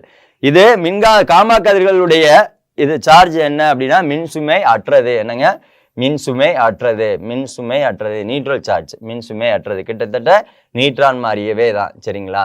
இந்த 3 கதிர்கள்ல அடுத்த கொஸ்டின் என்ன வரும் அப்படின்னு பார்த்தீங்க அப்படின்னா இந்த 3 கதிர்கள்ல ஒளியின் திசை வேகம் கரெக்டா. ஒளியின் திசை வேகம் எவ்வளவுங்க? 3 × 10⁸. ஒளியின் திசை வேகம் எவ்வளவுன்னா 3 × 10⁸ ms-1. ms-1. இந்த ஒளியின் திசை வேகத்துல மிகச்சரியாக ஒளியின் திசை வேகத்தில் செல்லக்கூடிய கதிர்கள் எது அப்படின்னு கேட்கிறாங்கன்னா இந்த காமா கதிர்கள். மறந்துடக்கூடாதுங்க. ஒளியின் திசை வேகத்தில் செல்லக்கூடிய கதிர்கள் கண்டிப்பா கொஸ்டின் வரலாம். சரிங்களா. அடுத்து மின் மற்றும் காந்தப்புலங்களால் விளக்கமடையாத கதிர் எது அப்படின்னா இந்த காமா கதிர்கள். சரிங்களாங்க. மின் மற்றும் காந்தப்புலங்களால் விளக்கமடையாத கதிர் எது அப்படின்னு கேட்கிறாங்க அப்படின்னா இந்த காமா கதிர்கள். சரிங்களா. அதுக்கப்புறம் இந்த கதிரியக்க சிதைவு விதி ஒண்ணுன்னு இருக்குங்க. கதிரியக்க சிதைவு விதி. இதுல வேற என்ன கொஸ்டின் வரும் அப்படின்னு பாத்தீங்கன்னா கதிரியக்க சிதைவு விதின்னு ஒண்ணு இருக்குங்க. கதிரியக்க சிதைவு விதி. சிதைவு விதி யார் சொன்னதுன்னா பஜான்ஸ் மற்றும் ஜாடி. பஜன் மற்றும் சாடி. பஜன் மற்றும் சாடி சொன்னது யாரு அப்படின்னு பாத்தீங்கன்னா பஜன் மற்றும் சாடி. எப்ப சொல்லியிருப்பாங்க? யாரு சொன்னதுன்னா பஜன் மற்றும் சாடி. என்ன சொல்லியிருப்பாங்க? ஆல்பா கதிர்கள் சிதைவடைதலின் போது. ஆல்பா கதிர்கள் சிதைவடைதலின் போது அணு எண் 2 என்னங்க அணு எண் 2 நிறை எண் 4 குறையும். இதுதாங்க அணு எண் 2 நிறை எண் 4 குறையும். என்னங்க நிறை எண் 4 குறையும். ஆல்பா கதிர்கள் சிதைவடைதலின் போது. இதுவே கொஸ்டினா வரலாம் நமக்கு. ஆல்பா கதிர்கள் சிதைவடைதலின் போது அணு எண் 2 நிறை எண் 4 குறையும். சரிங்களா. அதுக்கடுத்து பீட்டா கதிர்கள் சிதைவடைதலின் போது அணு எண் 1 அதிகரிக்கும். என்னங்க அணு எண் 1 அதிகரிக்கும். அங்க 2 குறையும், இங்க அணு எண் 1 அதிகரிக்கும். சரிங்களாங்க. அணு எண் 1 அதிகரிக்கும். அடுத்து காமா கதிர்கள் சிதைவடைதலின் போது. காமா கதிர்கள் சிதைவடையும் போது அணு எண் நிறையன், அணியன், நிறையன் ரெண்டுலையுமே மாற்றம் இருக்காது. ஒன்லி என்ன மாற்றம் இருக்கும்னா எனர்ஜி மாற்றம் இருக்கும். என்னங்க மாற்றம் மட்டும் இருக்குங்கன்னா ஆற்றல் மாற்றம் மட்டும் இருக்குங்க, மறந்துடக்கூடாது. சரிங்களாங்க. பட்டியல் 1 பட்டியல் 2 மற்றும் பட்டியல் 3 பொருத்தி சரியான விடையை தேர்ந்தெடுத்து எழுதுக. சரிங்களாங்க. இப்ப டைபாய்டு சுரம் என்னங்க, டைபாய்டை உருவாக்கக்கூடியது எது அப்படின்னா சால்மோனல்லா டைப்பி. இது ஒரு பாக்டீரியா நோய். என்னங்க, பாக்டீரியா டிசீஸ். இது ஒரு பாக்டீரியா டிசீஸ், சால்மோனல்லா டைப்பி. அப்ப என்னங்க வரணும், 1க்கு சி வரணும். இங்க வந்து என்ன பிரச்சனை அப்படின்னா குடல் ரணமாதல், குடல் புண்கள் ஏற்படும். என்னங்க, குடல் புண்கள் ஏற்படும். அப்ப 1க்கு வந்து சி 4, இங்கேயும் இருக்கு, இங்கேயும் இருக்கு, இங்கேயும் இருக்கு, எல்லாத்துலயுமே இருக்கு. ஆனா 4 வரணும். 1 சி 4 எல்லாத்துலயுமே இருக்குது. சரிங்களா. அடுத்து வாங்க பார்ப்போம். நிமோனியா என்னங்க, நிமோனியா. நிமோனியா என்ன வரும் அப்படின்னு பார்த்தீங்க அப்படின்னா, 2வதுக்கு வந்து நிமோனியா வந்து ஏ.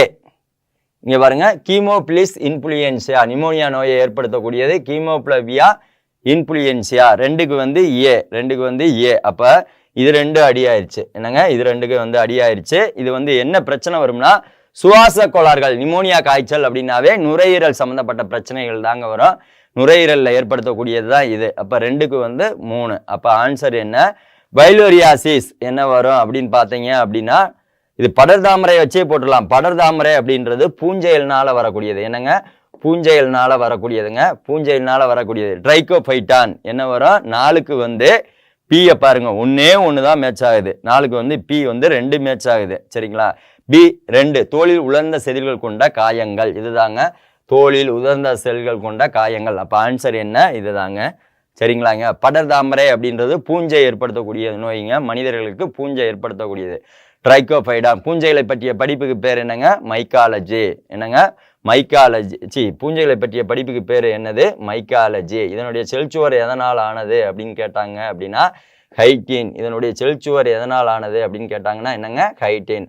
பூஞ்சையின் தந்தை யார் அப்படின்னா பட்லர். யாருங்க, பட்லர். பூஞ்சையினுடைய தந்தை யார், பட்லர். பூஞ்சையின் தந்தை யார் அப்படின்னா பட்லர். மறந்துடக்கூடாதுங்க. முதல்ல இந்த பூஞ்சையில இருந்து தான் பென்சிலியம் அப்படின்ற ஒரு உயிர்காக்கும் மருந்து கண்டுபிடிக்கப்பட்டாங்க. அந்த பென்சிலியம் என்னது, மருந்துகளின் ராணி. என்னங்க, மருந்துகளின் ராணி. எந்த தாவரத்துல இருந்து கண்டறியப்பட்டது அப்படின்னா பூஞ்சையில இருந்தாங்க. சரிங்களா.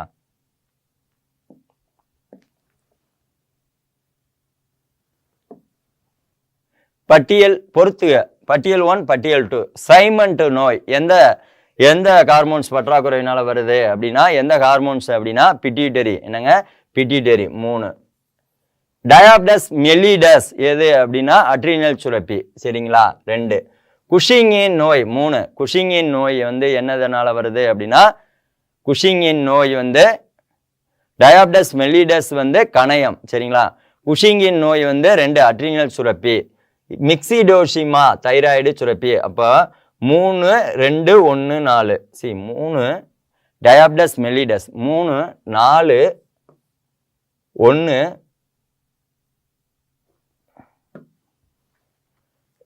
சைமண்ட் நோய்.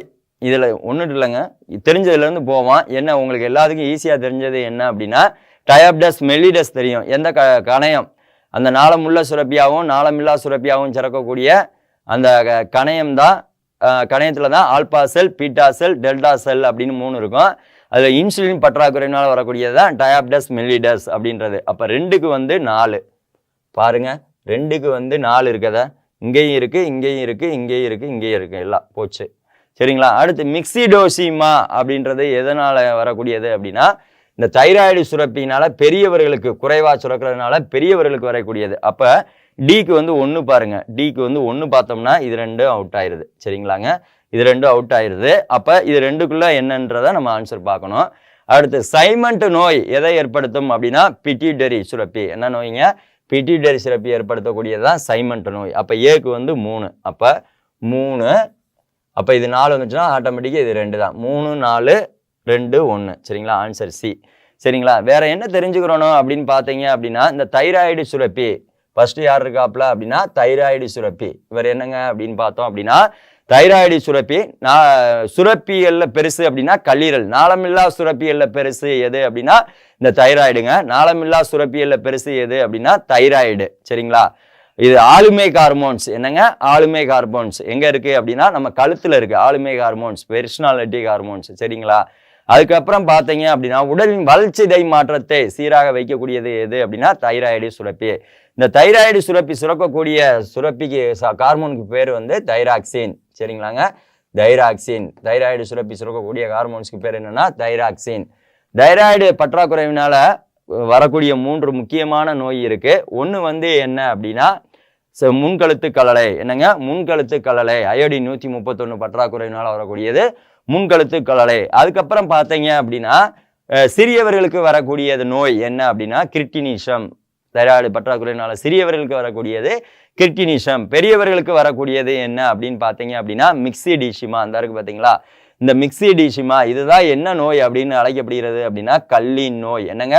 கல்லின் நோய் என அழைக்கப்படக்கூடியது எது அப்படின்னா மிக்சிடிசிமா. கல்லின் நோய்.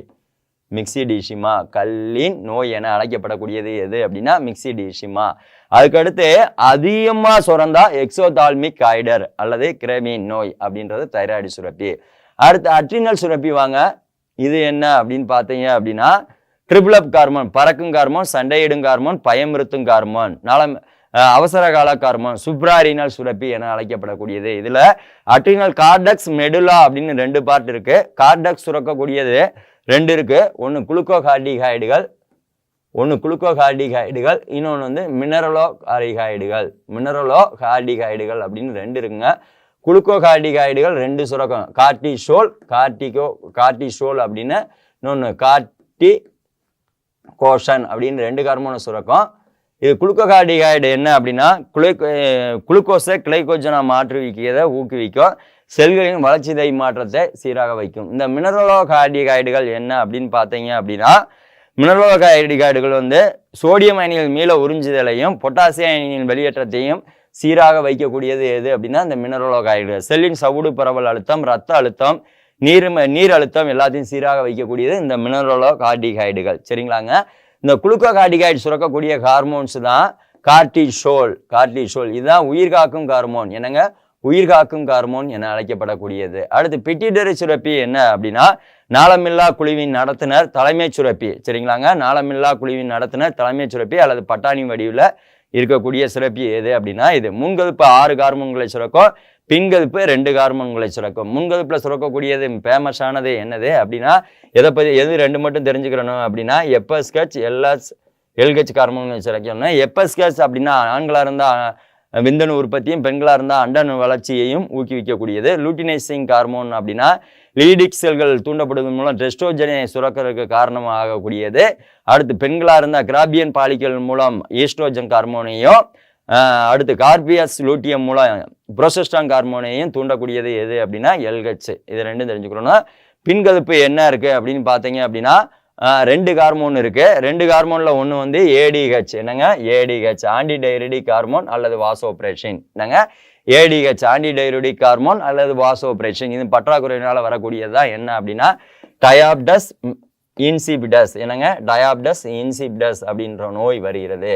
என்ன நோய்? டயாபிடஸ் இன்சிபிடஸ் நோய் ஏற்படுத்தக்கூடியது அப்படின்னா ஏடிஹெச் பற்றாக்குறையினால வரக்கூடியது. அடுத்து இன்னொன்று ஆக்சிடோசின் துரித பிறப்பு ஹார்மோன். குழந்தை பிறப்பிற்கு பின் பால் உற்பத்தி வெளியேற்றத்தை தூண்டக்கூடியது. மகப்பேறு நிகழ்ச்சி மூலம் இடுப்பெலும்புகளை தளர்வடைய செய்யக்கூடியது. சரிங்களாங்க? அவ்வளவுதான். கணையம் வந்து பார்த்தோம்னா நாளமுள்ள சுரப்பியாகவும் நாளமில்லா சுரப்பியாகவும் செயல்படும். நாளமுள்ள பாட்டு எங்க இருக்கு அப்படின்னா லாங்கர்கான் திட்டுகள்ல இருக்கு. அதான் ஆல்பா செல், பீட்டா செல், டெல்டா செல். ஆல்பா செல் எதை சுரக்கும் அப்படின்னா குளுக்கோகான். அது குளுக்கோஸை கிளைகோஜனா மாற்றி குளுக்கோஸா மாற்றும். ரத்தத்தில் உள்ள சர்க்கரையின் அளவை என்ன பண்ணுவோம்னா கூட்டும். பீட்டா செல் எதை சுரக்கும் அப்படின்னு பார்த்தீங்கன்னா இன்சுலின். இந்த இன்சுலின் எதுவா மாற்றும் அப்படின்னா கிளைகோஜனா மாற்றி கல்லீரலையும் தசை செல்களையும் சேமித்து வைக்கும். ரத்தத்தில் உள்ள சர்க்கரையின் அளவை குறைக்கும். சரிங்களாங்க? வாங்க அடுத்த கொஸ்டின் போகலாம். நியூக்ளிக் அமிலத்தில் காணப்படும் பீரின்கள். சரிங்களாங்க? இது நியூக்ளிக் அமிலம். டிஎன்ஏ அப்படின்னா டிஎன்ஏ இருக்குங்க. டிஎன்ஏ மூலக்கூறின் விட்டம் எவ்வளவு அப்படின்னா 20 ஆங்ஸ்டாம். என்னங்க? 20 ஆங்ஸ்டாம். டிஎன்ஏ மூலக்கூறோட விட்டம் என்ன அப்படின்னு பார்த்தோம் அப்படின்னா 20 ஆங்ஸ்டாங்க. இந்த டிஎன்ஏ மூலக்கூறோட விட்டம் 20 ஆங்ஸ்டாம். இந்த அமைப்பை வெளியிட்டவர் யார் அப்படின்னா வாட்சன் மற்றும் கிரிக். யாருங்க? வாட்சன் மற்றும் கிரிக் வெளியிட்டாங்க. வாட்சன் மற்றும் கிரிக் வெளியிட்டவங்க யார் அப்படின்னா வாட்சன் மற்றும் கிரிக்கு. இதுல வந்து என்னென்ன இருக்கும் அப்படின்னா டிஎன்ஏ டிஆக்சி ரிபோநியூக்ளிக் ஆசிட். என்னங்க? Deoxyribonucleic acid. இது ஒரு 3 பார்ட் இருக்கும். என்னென்ன இருக்கும் அப்படின்னா ஒரு நைட்ரஜன் காரம், அதுக்கடுத்து பார்த்தீங்கன்னா ஒரு பாஸ்பேட் தொகுதி, ஒரு சர்க்கரை தொகுதி. என்னங்க? ஒரு டிஎன்ஏ அப்படின்னா 3 இருக்குங்க. ஒரு சர்க்கரை தொகுதி இருக்கும், ஒரு பாஸ்பேட் தொகுதி இருக்கும், ஒரு காரம் இருக்கும். சரிங்களா? ஒரு காரம். இந்த காரம் தான் என்ன ஆகும் அப்படின்னு பார்த்தீங்கன்னா 2 வகைப்படும். நைட்ரஜன் காரம். என்னங்க? அதுல பர்டிகுலர் நைட்ரஜன் காரம். இதுதான் 2 வகைப்படும். என்னங்க? Purine, pyrimidine. என்னங்க? பியூரின், பிரிமிடின் அப்படின்றது 2 வகைப்படும் நைட்ரஜன் காரம். இந்த பியூரின் அப்படின்னா அடினைன் குவானைன். சரிங்களாங்க? Adenine guanine, adenine guanine, adenine guanine. இந்த பிரிமிடின் அப்படின்னு பார்த்தீங்கன்னா தயமின். என்னங்க? Thymine cytosine. சரிங்களா? Thymine cytosine, thymine cytosine. இந்த அடினைன் குவானைன் தயமின் இதுல என்ன பிணைப்பு இருக்கும் அப்படின்னா டிஎன்ஏ மூலக்கூறுல என்ன பிணைப்பு இருக்குன்னு கேட்குறாங்க அப்படின்னா ஹைட்ரஜன் பிணைப்பு. என்ன பிணைப்பு? ஹைட்ரஜன் பிணைப்பு இருக்கும். ஹைட்ரஜன் பிணைப்பு இருக்கும். இந்த அடினைன் தயமினுக்கு இடையே 2 ஹைட்ரஜன் பிணைப்பு இருக்கும். குவானைன் சைட்டோசின் இடையே 3 ஹைட்ரஜன் பிணைப்பு இருக்கும். இப்போ என்ன கேட்டிருக்காங்க? பியூரின் கேட்டிருக்காங்க. அப்ப என்ன பாருங்க? அடினைன் குவானைன் எங்க இருக்குன்னு பாருங்க. 3 மட்டும்தான். என்னங்க? 3 மட்டும்தான் அடினைன் குவானைன். சரிங்களா? இந்த தயமினுக்கு பதிலா இங்க இருக்க டிஎன்ஏல இருக்க இந்த தயமினுக்கு பதிலாக தான் ஆர்என்ஏல யார் இருப்பா அப்படின்னு பார்த்தீங்க அப்படின்னா யுராசில். யுராசில். ஆர்என்ஏல யார் இருப்பா அப்படின்னா யுராசில். இந்த 3மே 2க்குமே சேமானது. அடினைனு குவானைனு சைட்டோசினும் டிஎன்ஏவிலையும் இருக்கும், ஆர்என்ஏவிலையும் இருக்கும். அடினைன் குவானைன் சைட்டோசின் எங்கெங்க இருக்குங்க? டிஎன்ஏவிலையும் இருக்கும், ஆர்என்ஏவிலையும் இருக்கும். இங்க இருக்க தயமினுக்கு பதிலாக தான் ஆர்என்ஏல யார் இருப்பான்னா யுராசில் இருப்பா. புவியீர்ப்பு மாறிலியின் எஸ்ஏ அலகு. சரிங்களாங்க? புவியீர்ப்பு மாறிலியின் எஸ்ஏ அலகு. இது டைரக்ட் கொஸ்டின் தாங்க. என்னது? Newton metre square kilogram -2. Newton metre square kilogram -2. இதனுடைய வேல்யூ என்ன அப்படின்னா 6.674 10⁻⁻11 newton metre square kilogram -2. Newton metre square kilogram -2. புவியீர்ப்பு மாறிலியின் மதிப்பு கேட்டாங்க அப்படின்னா. சரிங்களாங்க?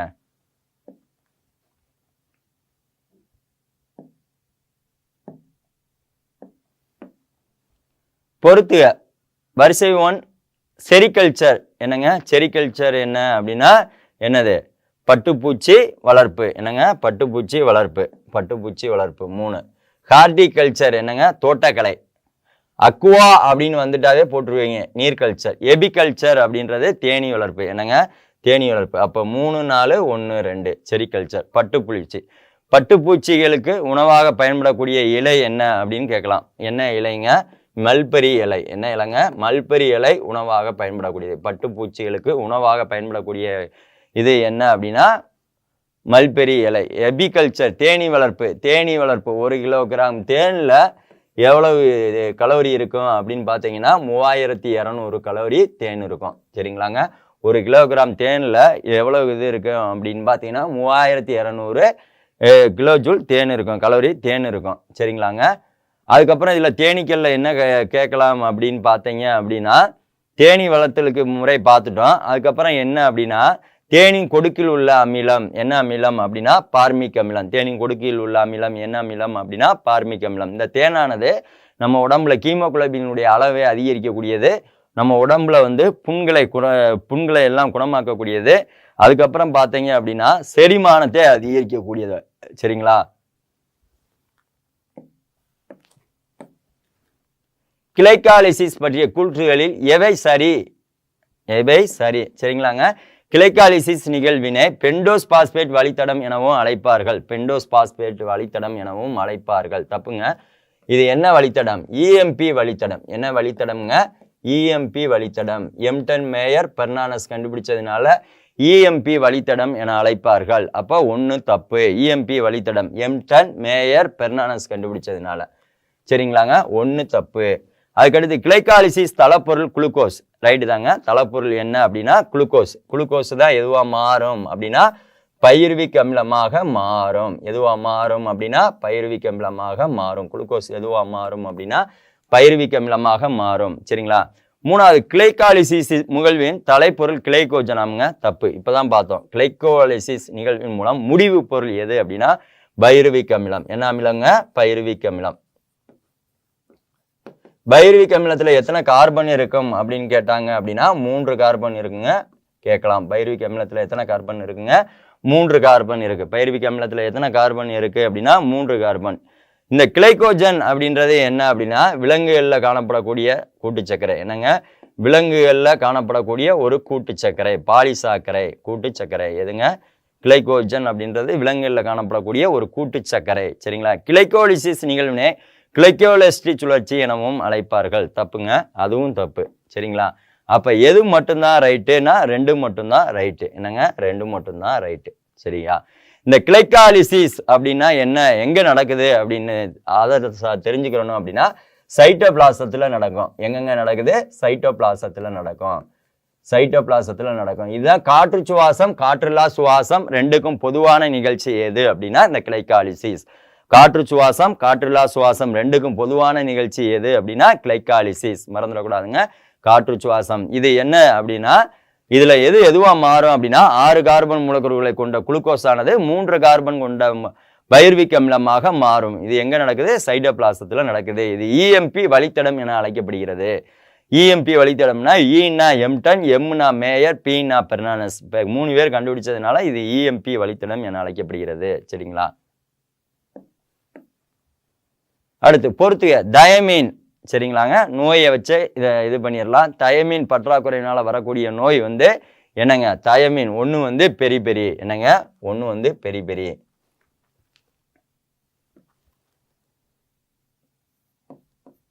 பாருங்க 2 வந்து எங்க வருது அப்படின்னு 2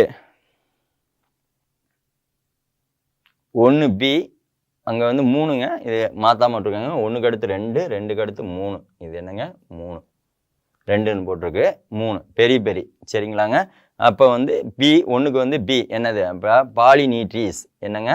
பாலிநீட்ரீஸ் தயமீன். சரிங்களா? அடுத்து நியாசின். நியாசின் ஏற்கனவே தெரிஞ்சதுதான். என்னது? பெல்லக்ரா. 2C 1 pellagra. மறதி நோய். என்ன நோய்ங்க? மறதி நோயை ஏற்படுத்தக்கூடியது. மறதி நோய். மறதி நோய். மறதி நோயை ஏற்படுத்தக்கூடியது. சரிங்களா?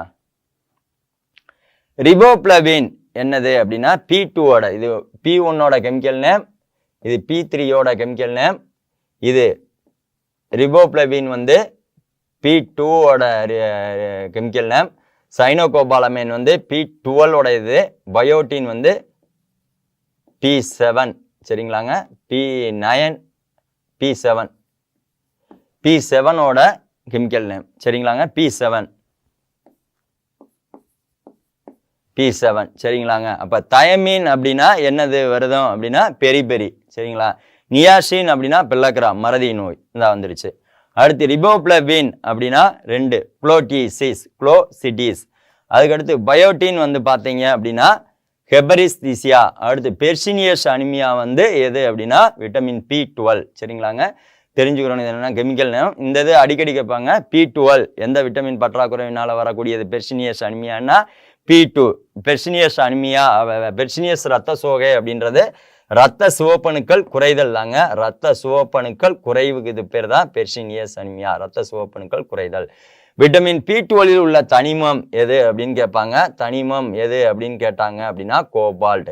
என்ன தனிமம்? கோபால்ட் அப்படின்ற தனிமம் இருக்கு. இது என்ன காந்த பொருள் அப்படின்னா பெரோ காந்த பொருள். என்ன காந்த பொருள் அப்படின்னு கேட்குறாங்க அப்படின்னா பெரோ காந்த பொருள். அவ்வளோதாங்க. வணக்கம். அடுத்த கிளாஸ்ல பார்ப்போம். அனைவருக்கும் வணக்கம். இன்னைக்கு மினி டெஸ்ட் 23 வெற்றிகரமாக 22 மினி டெஸ்ட்டை முடிச்சு இன்னைக்கு 23வது மினி டெஸ்ட் பார்த்துக்கிட்டு இருக்கோம். இந்த மினி டெஸ்ட் 23ல இன்னைக்கு சோசியல் சயின்ஸ் சமூக அறிவியல் சார்பான பாயிண்ட்ஸை பார்த்துரும். சரிங்களா? மொதல் கொஸ்டின், அதாவது சமூக அறிவியலில் மொதல் கொஸ்டின் பொறுத்துக எளிமையான பொறுத்துக. இது பழைய ஸ்கூல் புக்கில் அப்படி இருக்கக்கூடிய விஷயங்கள் எல்லாமே. தேசிய பஞ்சாயத்து ராஜ் தினம் என்னைக்கு பார்த்தீங்கன்னா ஏப்ரல் 24. தேசிய பஞ்சாயத்து ராஜ் தினம் பார்த்தோம்னா ஏப்ரல் 24. சரிங்களா? ஏப்ரல் 24. ஏன் வந்து அன்னைக்கு தான் என்னன்னா 73வது சட்ட திருத்தம் நடைமுறைக்கு வந்த நாள் அப்படின்னு சொல்லக்கூடியது ஏப்ரல் 24ஆம் தேதி. சரிங்களா? மக்களவை மாநிலங்களவையில் ஒப்புதல் பெற்று ஏப்ரல் 24ஆம் தேதி நடைமுறைக்கு வந்துச்சு. ஸோ அந்த நாளை தான் வந்து தேசிய பஞ்சாயத்து ராஜ் தினமாக கொண்டாடுறோம். நமக்கு என்னன்னா தேசிய பஞ்சாயத்து ராஜ், இந்த பஞ்சாயத்து அமைப்புகளை உருவாக்க வேண்டும், கிராம பஞ்சாயத்துகளை உருவாக்க வேண்டும் என்ற ஒரு மூலம் வந்து நம்மளுடைய பகுதி 4ல் இருக்க அரசுக்கு வழிகாட்டு நெறிமுறைகளை விதி 40 படி, என்னது ஆர்டிகல் 40 படி தான் என்ன உருவாயிருக்கும், கிராம பஞ்சாயத்துகளை உருவாக்க வேண்டும் சொல்லியிருப்போம். ஸோ தேசிய பஞ்சாயத்து ராஜ் தினம் ஏப்ரல் 24. அதே மாதிரி உலக பாரம்பரிய தினம்னு பார்த்தீங்கன்னா ஏப்ரல் 18. உலக பாரம்பரிய தினம் ஏப்ரல் 18. சரியா? அப்படியே இந்தியாவின் தேசிய பாரம்பரிய விலங்குன்னு நம்ம ஏற்கனவே பார்த்துருக்கோம். எதுனா யானை. இந்தியாவின் தேசிய பாரம்பரிய விலங்கு யானை. அதே மாதிரி உலக ரத்தம் வழங்குவோர் தினம் என்னைக்கு பார்த்தீங்கன்னா ஜூன் 14. உலக ரத்தம் வழங்குவோர் நாள் வந்து ஜூன் 14. உலக மனித உரிமைகள் நாள் என்னைக்கும் பாருங்க டிசம்பர் 10. சரியா? டிசம்பர் 10 தான் உலக மனித உரிமைகள் நாள். இதுக்கு ஆன்சர் 3-1-4-2 இதுதான் இதுக்கு ஆன்சர். சரியா? இதுல வந்து பாத்தீங்கன்னா ஸ்கூல் புக்ல இருக்கக்கூடிய விஷயங்கள் எந்தெந்த தினம் முக்கியமான தினமோ அதை ஃபுல்லா நீங்க பாத்துக்கணும். ஐநா தினம் என்னைக்கு பாத்தீங்கன்னா அக்டோபர் 24. ஐநா தினம் அக்டோபர் 24 சொல்லலாம். ஐநா தினம் அக்டோபர் 24. அதே மாதிரி உலக காடுகள் தினம், வனங்கு தினம்னு சொல்றது மார்ச் 21. வன தினம் வந்து மார்ச் 21. மார்ச் 21 வன தினம், உலக காடுகள் தினம். அதே மாதிரி புவி நாள்னு ஒன்று சொல்லுவோம். சரிங்களா? புவி தினம் ஏப்ரல் 22. புவி தினம் ஏப்ரல் 22. புவி தினம் ஏப்ரல் 22ஆம் தேதி. அதே மாதிரி உலக உயிரி பன்ம தினம், உலக உயிரி பன்ம தினம். இது வந்து ஸ்கூல் புக்ல இருக்கு, அப்படியே இருக்கு. உலக உயிரி பன்ம தினம் என்னைக்குன்னு பார்த்தோம்னா மே மாதம் 22ஆம் தேதி. சரியா? அதே மாதிரி சுற்றுச்சூழல் தினம், சுற்றுச்சூழல் தினம் என்னைக்குன்னு பார்த்தீங்கன்னா உலக சுற்றுச்சூழல் தினம் ஜூன் மாதம் 5ஆம் தேதி. உலக சுற்றுச்சூழல் தினம் ஜூன் மாதம் 5ஆம் தேதி உலக சுற்றுச்சூழல் தினம். அதே மாதிரி ஜூலை 7ஆம் தேதி ஒரு தினம் கொண்டாடுவோம். ஜூலை 7. இது வந்து பிசி கொஸ்டின் அடிக்கடி கேட்டிருக்காங்க. ஜூலை 7ஆம் தேதி வன மகா உற்சவம் கொண்டாடப்படும் நாள் பார்த்தீங்கன்னா ஜூலை 7. வன மகா உற்சவம் கொண்டாடப்படும் நாள்னா ஜூலை 7 நம்ம சொல்லுவோம். அதே மாதிரி பார்த்தோம்னா உலக ஓசோன் தினம் செப்டம்பர் 16. செப்டம்பர் 16 வந்து பார்த்தீங்கன்னா உலக ஓசோன் தினம். உலக ஓசோன் தினம் என்னைக்கு பார்த்தோம்னா செப்டம்பர் 16 சொல்லுவோம். சரிங்களா? இந்த மாதிரி விஷயங்கள்லாம் ஸ்கூல் புக்கில் இருக்கக்கூடிய விஷயங்கள்லாம் இருக்கக்கூடிய நாளை மட்டும் நீங்கள் தெளிவாக பார்த்துக்கிட்டாலே போதும். குரூப் 4ல ஒரு நாட்கள் இதை தாண்டி வருவதற்கு வாய்ப்பில்லை. ஸோ இதையும் நல்லா பார்த்துக்கிறணும். இயற்கை வள தினம், இயற்கை வள தினம். சரியா? இயற்கை வள தினம் அக்டோபர் 5. அக்டோபர் 5 வந்து இயற்கை வள தினம். அதே மாதிரி இயற்கை பாதுகாப்பு தினம் ஒன்று இருக்கு. இயற்கை பாதுகாப்பு தினம். இயற்கை பாதுகாப்பு தினம்ன்றது வந்து பார்த்தீங்கன்னா நவம்பர் 25. இயற்கை பாதுகாப்பு தினம் நவம்பர் 25. இதெல்லாம் பார்த்துக்கிறணும். சரிங்களா? சரி, அடுத்த கொஸ்டின் போவோம். அடுத்த கொஸ்டின் பாருங்க. கீழ்கண்ட கூற்றுகளில் எது சரியாக பொருந்தவில்லை? அதாவது நீரோட்டம், வெப்ப நீரோட்டம், குளிர் நீரோட்டம் இருக்கும். வெப்ப நீரோட்டம், குளிர் நீரோட்டம் இருக்கு. இதுல பாருங்க பெரு நீரோட்டம், கானரிஸ் நீரோட்டம், கல்ஃப் நீரோட்டம். இந்த 3 பார்த்தோம்னா குளிர் நீரோட்டம். இந்த 3 பார்த்தோம்னா குளிர் நீரோட்டம். குரோசியா நீரோட்டம் வந்து வெப்ப நீரோட்டம். குரோசியா நீரோட்டம் வந்து வெப்ப நீரோட்டம். சரிங்களா? இந்த வந்து இதுல வந்து பொருந்தாதது எதுன்னு கேட்பாங்க. வெப்ப நீரோட்டம், குளிர் நீரோட்டத்தை கொடுத்துட்டு இது பொருந்தாதது எதுன்னு கேட்பாங்க. அதை ஒரு தடவை பார்த்துக்கணும். ஸோ இந்த குரோசிய நீரோட்டம் எங்க இருக்கு, பெருநீரோட்டம் எங்க இருக்கு, எல்லா விஷயம் கொடுத்துருவாங்க. இதுல பொருந்தாதது ஒண்ணு கேட்டிருக்காங்க. சரியா? இதுல வந்து ஏற்கனவே வந்து இந்த பெருநீரோட்டம் வேறு எவ்வாறு அழைக்கப்படுகின்ற ஒரு கொஸ்டின் சொல்றீங்க. கம்போல்டு என அழைக்கப்படும் நீரோட்டம். கம்போல்டு என அழைக்கப்படும் நீரோட்டம் பார்த்தீங்கன்னா இந்த பெருநீரோட்டம். கம்போல்ட் என அழைக்கப்படும் நீரோட்டம் இந்த பெருநீரோட்டம். அதை சொல்லிக்கலாம். இதுல வந்து எல்லாமே குரோசியா நீரோட்டம் ஜப்பானின் கிழக்கு கடற்கரையில் இருக்கு. இது சரி. பெருநீரோட்டம் வந்து தென் அமெரிக்காவின் மேற்கு கடற்கரை. இதுவும் சரி. அதே மாதிரி கானரிஸ் நீரோட்டமும் ஆப்பிரிக்கால மேற்கு கடற்கரையில் இருக்கு. இதுவும் சரி. கடைசி ஒண்ணு மட்டும்தான் இந்த தப்பு. கல்ஃப் நீரோட்டம். அப்படின்னா கல்ஃப் நீரோட்டம் எங்க இருக்கு?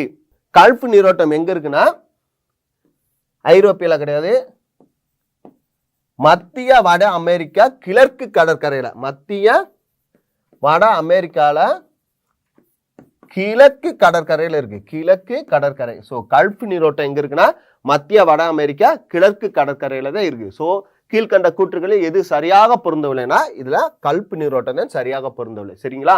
அடுத்த கொஸ்டின் போவோம். இதுல பாருங்க, சரியாக பொருத்தப்பட்டுள்ள விடையை தேர்ந்தெடு. அதாவது புல்வெளிகள், வெப்பமண்டல புல்வெளிகள், மித வெப்பமண்டல புல்வெளிகள், வெப்பமண்டல புல்வெளிகள் இருக்கு. அந்த புல்வெளிகளை ஒவ்வொரு நாட்டில் ஒவ்வொரு மாதிரி பேர்ல அழைப்பாங்க. இதுல வந்து என்ன கொடுத்துருக்காங்கன்னா மித வெப்பமண்டல புல்வெளி கொடுத்துருக்காங்க.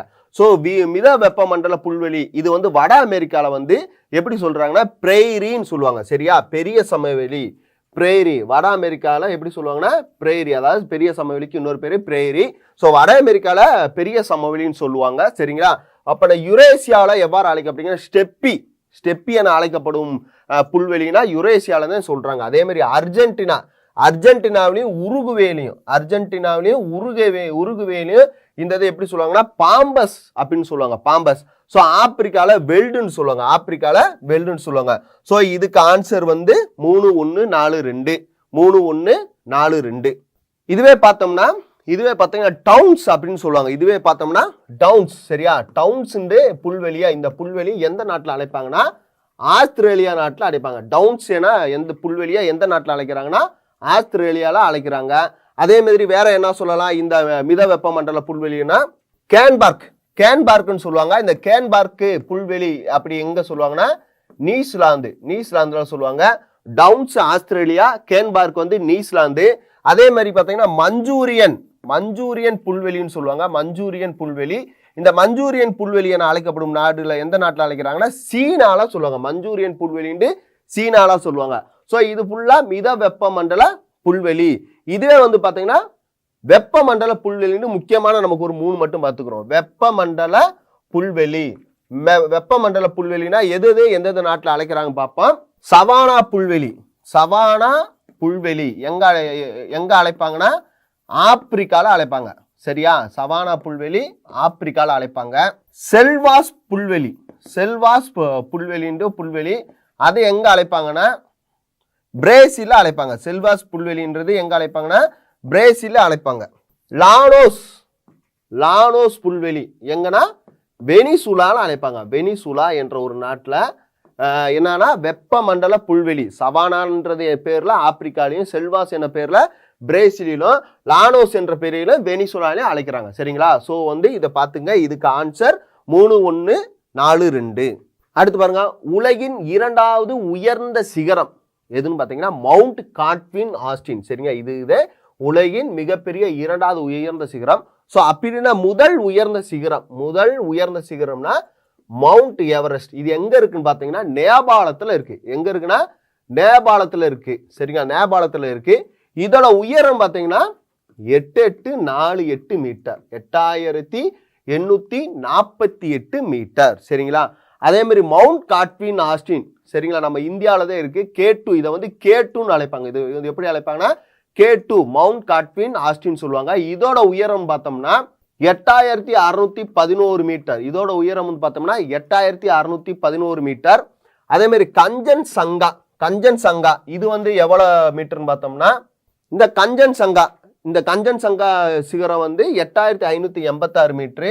நந்ததேவி சிகரம் வந்து 7817 மீட்டர். சரிங்களா, ஸோ இதுல வந்து பார்த்தீங்கன்னா வேற என்ன கொஸ்டின் கேட்பாங்கன்னா உலக மலைகள் தினம் ஒரு தினம் இருக்கு. அந்த உலக மலைகள் தினம் என்னைக்குன்னா டிசம்பர் மாசம் 11ஆம் நாள். டிசம்பர் மாசம் 11ஆம் தேதி உலக மலைகள் தினம். டிசம்பர் 11 உங்களுக்கு அரசியலமைப்புல ஒரு ஞாபகத்துக்கு வரணும். அரசியலமைப்பின் நிர்ணய சபையின் 2வது கூட்டம் எப்ப நடந்துச்சு, அதுலதான் நிரந்தர தலைவர் தேர்வு செய்யப்பட்டாங்க. அப்பதான் அது எந்த தேதினா டிசம்பர் 11. சரிங்களா, உலக மலைகள் தினம். சரி, இதுல வந்து என்னன்னு பாத்தீங்கன்னா கிழக்கு தொடர்ச்சி மலையும் மேற்கு தொடர்ச்சி மலையும் மேற்கு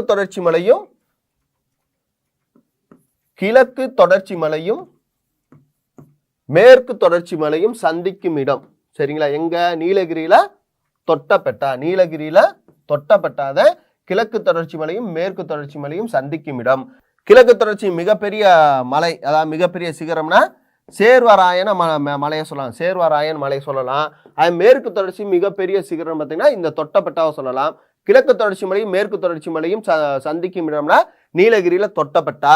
அதுவே வந்து பார்த்தீங்கன்னா உலகிலே வந்து ஒரு மிகப்பெரிய 14 சிகரங்கள்ல உலக அளவில் 14 இருக்கு.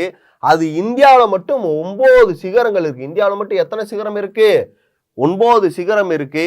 அதில் வந்து பார்த்தீங்கன்னா மிகப்பெரிய சிகரம்னா மவுண்ட் எவரெஸ்ட், இரண்டாவது மிக உயர்ந்த சிகரம்னா மவுண்ட் காட்வின் ஆஸ்டின் K2 என அழைக்கப்படுது. சரிங்களா, அடுத்த கொஸ்டின் போவோம். அடுத்து பாருங்க, பெண் குழந்தை குடும்பத்திற்கு ஏற்பட்ட சோகம். பாருங்க, பெண் குழந்தைகளை வந்து குடும்பத்திற்கு ஏற்பட்ட சோகம் என கூறும் நூல் வந்து ஐத்ரேய பிராமணம். சரியா, ஐத்ரேய பிராமணம் அப்படின்னு ஒரு நூல்.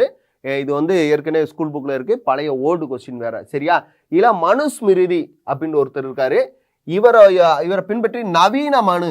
சரியா, நவீன மனு அதாவது தற்கால மனு என அழைக்கப்படுபவர். தற்கால மனு என அழைக்கப்படுவர் யாரு? நம்மளுடைய அரசியலமைப்பு வரைக்குழுவின் தலைவர் டாக்டர் P.R. அம்பேத்கர் தான் வந்து என்னன்னா தற்கால மனு என அழைக்கப்படுகிறார். சரியா, இந்த ரிக்வேத காலத்துல எத்தனை பாட்டு இருக்குன்னா 1028 பாடல்கள் இருக்கு. 1028 பாடல்கள் இருக்கு. இதுவே பகவத்கீதை. சரியா, பகவத்கீதை வந்து இறைவன் மனிதனுக்கு சொன்ன நூல்.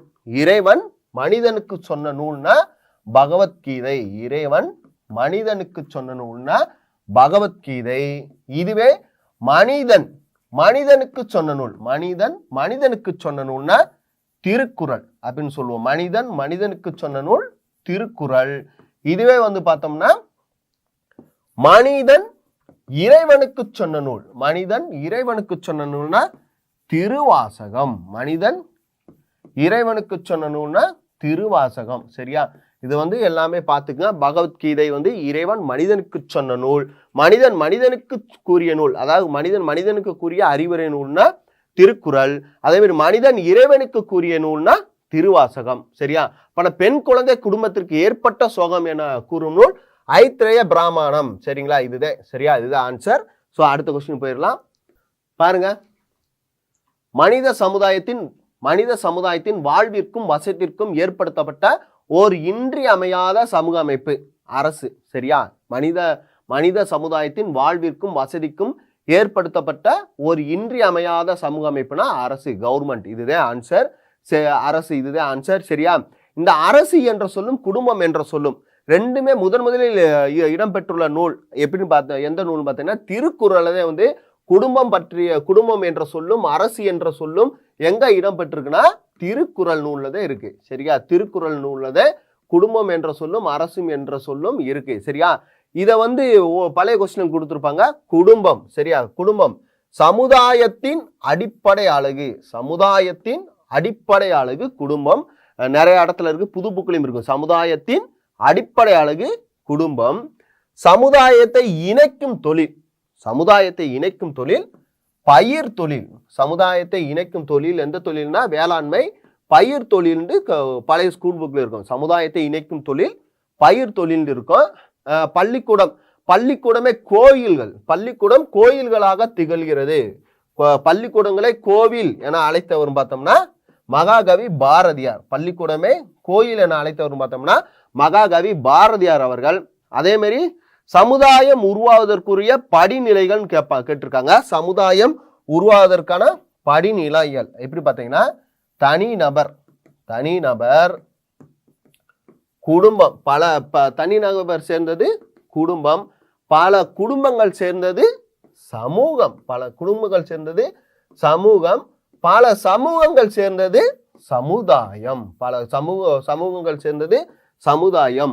ஸோ சமுதாயம் உருவாவதற்கான படிநிலைகள்னா தனிநபர், குடும்பம், சமூகம், சமுதாயம். இது பழைய ஓல்டு புக்ல இருக்கு. இதையும் பார்த்துங்க. சரியா, அப்பனா சமுதாயத்தை இணைக்கும் தொழில் பயிர் தொழில், சமுதாயத்தின் அடிப்படை அழகு குடும்பம். அடுத்த கொஸ்டின், ஜவஹர் கிராம சம்ரித்தி யோஜனா என்ற திட்டம் எதனை அகற்றுகிறது அப்படின்னா இதுக்கு ஆன்சர் வறுமை. இதுக்கு ஆன்சர் வறுமை. இந்த திட்டம் ஜவஹர் கிராம சம்ரித்தி யோஜனா இந்த திட்டம் எந்த வருஷம்னா 1989. சரிங்களா, இந்த மக்கள் தொகை கோட்பாட்டை சொன்னவர், மக்கள் தொகை கோட்பாடு சொன்னவர் யார் பார்த்தீங்கன்னா மால்தசு என்பவர். மால்தசு மக்கள் தொகை கோட்பாடு யார் சொல்லியிருப்பா? மால்தசு. மக்கள் தொகை கோட்பாடு மால்தசு. இந்த வறுமை ஒழிப்பு பற்றி சொல்லக்கூடிய ஐந்தாண்டு திட்டம்னா 6வது ஐந்தாண்டு திட்டம். 6வது ஐந்தாண்டு திட்டத்தை வறுமை ஒழிப்பு பத்தி சொல்லியிருப்பாங்க. சரிங்களா, வறுமை ஒழிப்பை பத்தி சொல்லியிருப்பாங்க. இதுல வந்து வறுமை ஒழிப்பு மற்றும் பஞ்சம், வறுமை ஒழிப்பு மற்றும் பஞ்சம் என்ற ஒரு கட்டுரையை யார் எழுதியிருப்பாருன்னா இந்தியாவின் பொருளாதார வல்லுநர் அமர்த்தியா சென் எழுதியிருப்பாரு. அமர்த்தியா சென் எழுதுனது வறுமை ஒழிப்பு மற்றும் பஞ்சம். சரிங்களா? இந்த அமர்த்தியா சென் வந்து பார்த்தோம்னா 1998 நோபல் பரிசு வாங்கியிருப்பாரு. பொருளாதாரத்துக்கான நோபல் பரிசு வாங்கியிருப்பாரு. அடுத்த வருஷம் 1999 இந்திய அரசு வந்து அவருக்கு வந்து பாரத ரத்னா விருது கொடுத்துருப்பாங்க. பாரத ரத்னா விருது இவங்களுக்கு யாருக்கு? அமர்த்தியா சென்னுக்கு கொடுத்துருப்பாங்க. இந்த அமர்த்தியா சென் வறுமை ஒழிப்பு மற்றும் பஞ்சம் என்ற கட்டுரை எழுதியிருப்பாரு. வறுமை ஒழிப்பு பற்றி சொல்லக்கூடிய திட்டம்னா 6வது ஐந்தாண்டு திட்டம். மக்கள் தொகை கோட்பாட்டை சொன்னது மால்தஸ். அதே மாதிரி இந்த தயாரிப்புல பார்த்தோம்னா மேக் இன் இந்தியா திட்டம் இது வந்து ஏன்னா ஒரு எக்ஸாம்ல கேட்டிருக்காங்க. இந்த மேக் இன் இந்தியா திட்டம் எப்போ கொண்டு வரப்பட்டுச்சுன்னா 2014 செப்டம்பர் மாதம் 25ஆம் தேதி. சரிங்களா? மேக் இன் இந்தியா திட்டம் கொண்டு வரப்பட்டது செப்டம்பர் 25, 2014. இந்த மேக் இன் இந்தியாவோட சின்னம் என்ன சின்னம்னா சிங்கம். மேக் இன் இந்தியா திட்டத்தோட சின்னம் சிங்கம். அதே மாதிரி பார்த்தோம்னா கிளீன் இந்தியா தூய்மை இந்தியா திட்டம் இருக்கும். அந்த தூய்மை இந்தியா திட்டத்தின் சின்னம் பார்த்தோம்னா காந்தியடிகளோட அந்த 2 கண்ணாடி போட்டிருப்பாங்க. தூய்மை இந்தியாவோட சின்னம் வந்து கண்ணாடி, காந்தியடிகளின் கண்ணாடி. ஸோ இதெல்லாம் இந்த ரெண்டுமே கேட்டிருக்காங்க. மேக் இன் இந்தியா திட்டம் இந்தியாவில் எப்போ கொண்டு வரப்பட்டதுன்னா 2014 செப்டம்பர் 25. அதோட சின்னம் சிங்கம். இது வந்து ஏற்கனவே கேட்கப்பட்ட கொஸ்டினால சொல்றோம். சரிங்களா? இதை பாருங்க, மனிதனின் வாழ்க்கை தரத்தை மேம்படுத்துவது எந்த 5 ஆண்டு திட்டத்தின் நோக்கம் அப்படின்னு பார்த்தீங்கன்னா மனிதனின் வாழ்க்கை தரம், அதாவது மனித வள மேம்பாடு சம்பந்தமான சமூகம், கல்வி மற்றும் சமூக சார்ந்த நோக்கங்களாக கொண்டது 8வது ஐந்தாண்டு திட்டம். 8வது ஐந்தாண்டு திட்டத்துல சொல்லியிருப்போம். சரிங்களா? 8வது ஐந்தாண்டு திட்டத்துல சொல்லியிருப்போம். இந்த 5வது ஐந்தாண்டு திட்டம் யார் வரைவு தயாரிச்சானா டிபி தார் என்பவர் வரைவு தயாரிச்சாரு. இந்த 5வது ஐந்தாண்டு திட்டத்தின் திட்ட காலம் பார்த்தோம்னா 1974 to 79. இந்த 5வது ஐந்தாண்டு திட்டத்தின் நோக்கம் பார்த்தீங்கன்னா வேளாண் தொழில்துறை மற்றும் சுரங்கம். அதே மாதிரி 6வது ஐந்தாண்டு திட்டம் பார்த்தீங்கன்னா வறுமை ஒழிப்பு. 6வது ஐந்தாண்டு திட்டம்னா வறுமை ஒழிப்பு பற்றி சொல்லக்கூடியது. இந்த 7வது ஐந்தாண்டு திட்டம்னா தன்னிறைவு பொருளாதாரம், அதே மாதிரி சுய வேலைவாய்ப்பை உருவாக்குதல். சுய வேலைவாய்ப்பை உருவாக்குதல்னா இந்த 7வது ஐந்தாண்டு திட்டம். அடுத்து பாருங்க, இளம் வங்காள இயக்கத்தை நிறுவியவர் அப்ப யாரு பார்த்தீங்கன்னா ஹென்றி விவியன் டெரோசியா. அவர் தான் இளம் வங்காள இயக்கத்தை நிறுவியிருக்காரு. இந்த அன்னி பெசன்ட் அம்மையார் வந்து பார்த்தீங்கன்னா 1916 தன்னாட்சி இயக்கம் சென்னையில் தொடங்கியிருப்பாங்க. அதே தன்னாட்சி இயக்கத்தை வந்து மும்பையில் தொடங்கினது பாலகங்காதர திலகர். அதே இது அமெரிக்காவில் தொடங்கினது நம்ம லாலா லஜபதி ராய். இது வந்து பல தடவை நம்ம சொல்லியிருப்போம், இது நமக்கு தெரியும்.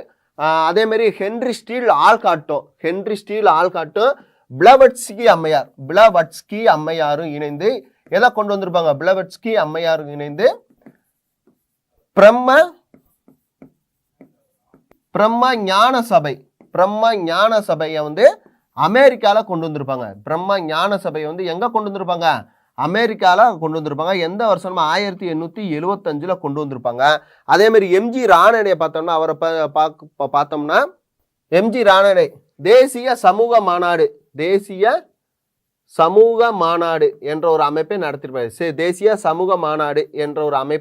நடத்திருப்பாரு. யாரு? எம்ஜி ராணடே.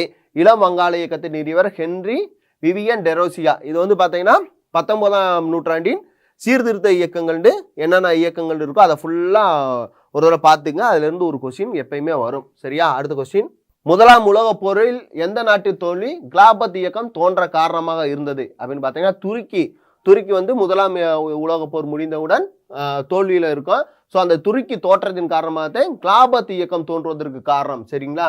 கிலாபத் இயக்கம். இந்த கிலாபத் இயக்கம் யார் தோற்றுவிச்சிருப்பாருன்னா சவுகத் அலியும் முகமது அலியும் சேர்ந்துதான் இந்த கிலாபத் இயக்கத்தை தோற்றுவிச்சிருப்பாங்க. அது வந்து எந்த வருஷம்னா 1919 கொண்டு இது பண்ணியிருப்பாங்க. ஸோ இந்த கிலாபத் இயக்கம்னா இந்துக்களும் முஸ்லீம்களும் ஒற்றுமையாக இருக்கணும் அப்படின்ற ஒரு நோக்கத்தோட ஆரம்பிக்கப்பட்ட திட்டம் தான் கிலாபத் இயக்கம். இந்துக்களும் முஸ்லீம்களும் அலைய பறவையின் இரு கண்கள் அப்படின்னு சொன்னது யாரு? சர் சையது அகமது கான். இந்துக்களும் முஸ்லிம்களும் அழகிய பறவையின் இரு கண்கள் சொன்னது sir Syed Ahmed Khan. Sir Syed Ahmed Khan. So Khilafat இயக்கம் துருக்கி தோத்தனாலத்தை ஆரம்பிக்கப்பட்டுச்சு. அதை ஆரம்பிச்சது 1919 சவுகத் அலியும் முகமது அலியும். இதுல இந்துக்களும் முஸ்லிம்களும் அழகிய பறவையின் இரு கண்கள் சொன்னது சர் சையது அகமது கான். பாருங்க 49 மாநில பொது பணியாளர் தேர்வாணையம் தனது ஆண்டு அறிக்கையினை யாரிடம் சமர்ப்பிக்கணும்? மாநில பொது பணியாளர் தேர்வாணையம் இதோட ஆண்டு அறிக்கையை யார்கிட்ட சொல்லணும்னா மாநில ஆளுநர்கிட்ட சொல்லணும். மாநில ஆளுநர்கிட்ட சொல்லணும். சரிங்களா? மாநில ஆளுநர். மாநில முதல்வர் நியமனம் செய்வது மாநில ஆளுநர். மாநில ஆளுநர் நியமனம் செய்வது ஜனாதிபதி. இதெல்லாம் பார்த்துக்கணும். ஸோ இது வந்து நேரடியான கொஸ்டின், மாநில ஆளுநர். அடுத்த கொஸ்டின், நிலத்தடி நீர் அதிக அளவில் சேகரிக்கப்படும் பகுதி. நிலத்தடி நீர் எங்க அதிகமாக சேகரிக்கப்படும், எங்க சேமிப்பு நடைபெறும்னா அடர்ந்த காடுகள்ல நிலத்தடி நீர் அதிக அளவில் சேகரிக்கப்படும். சரிங்களா? ஸோ புல்வெளிகள் ஏற்கனவே பார்த்துருக்கோம், பாலைவனங்கள், விவசாய நிலங்கள், இதெல்லாம் ஒரு காமன் பாயிண்ட் இது. ஸோ நிலத்தடி நீர் அதிக அளவில் சேகரிக்கப்படும் பகுதினா அடர்ந்த காடுகள் தான். நன்று இன்று நடந்த மினி டெஸ்ட்ல கொஞ்சம் நல்லா பண்ணியிருப்பீங்கன்னு நினைக்கிறோம். மீண்டும் அடுத்து வரக்கூடிய சப்ஜெக்ட் டெஸ்ட்டாக இருக்கட்டும், மினி டெஸ்ட்டாக இருக்கட்டும், கொஞ்சம் நல்லா கார்ட் ஒர்க் பண்ணுங்க. சரிங்களா? உங்களுக்கு குரூப் 4 எக்ஸாமில் மிகப்பெரிய ரிசல்ட் உங்களுக்கு காத்திருக்கு. நல்லபடியாக படிங்க.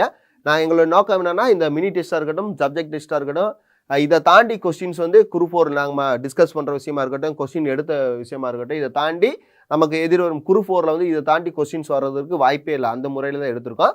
ஸோ நல்லா படிங்க. அடுத்த மீண்டும் ஒரு அரிய வாய்ப்பில் சந்திப்போம்.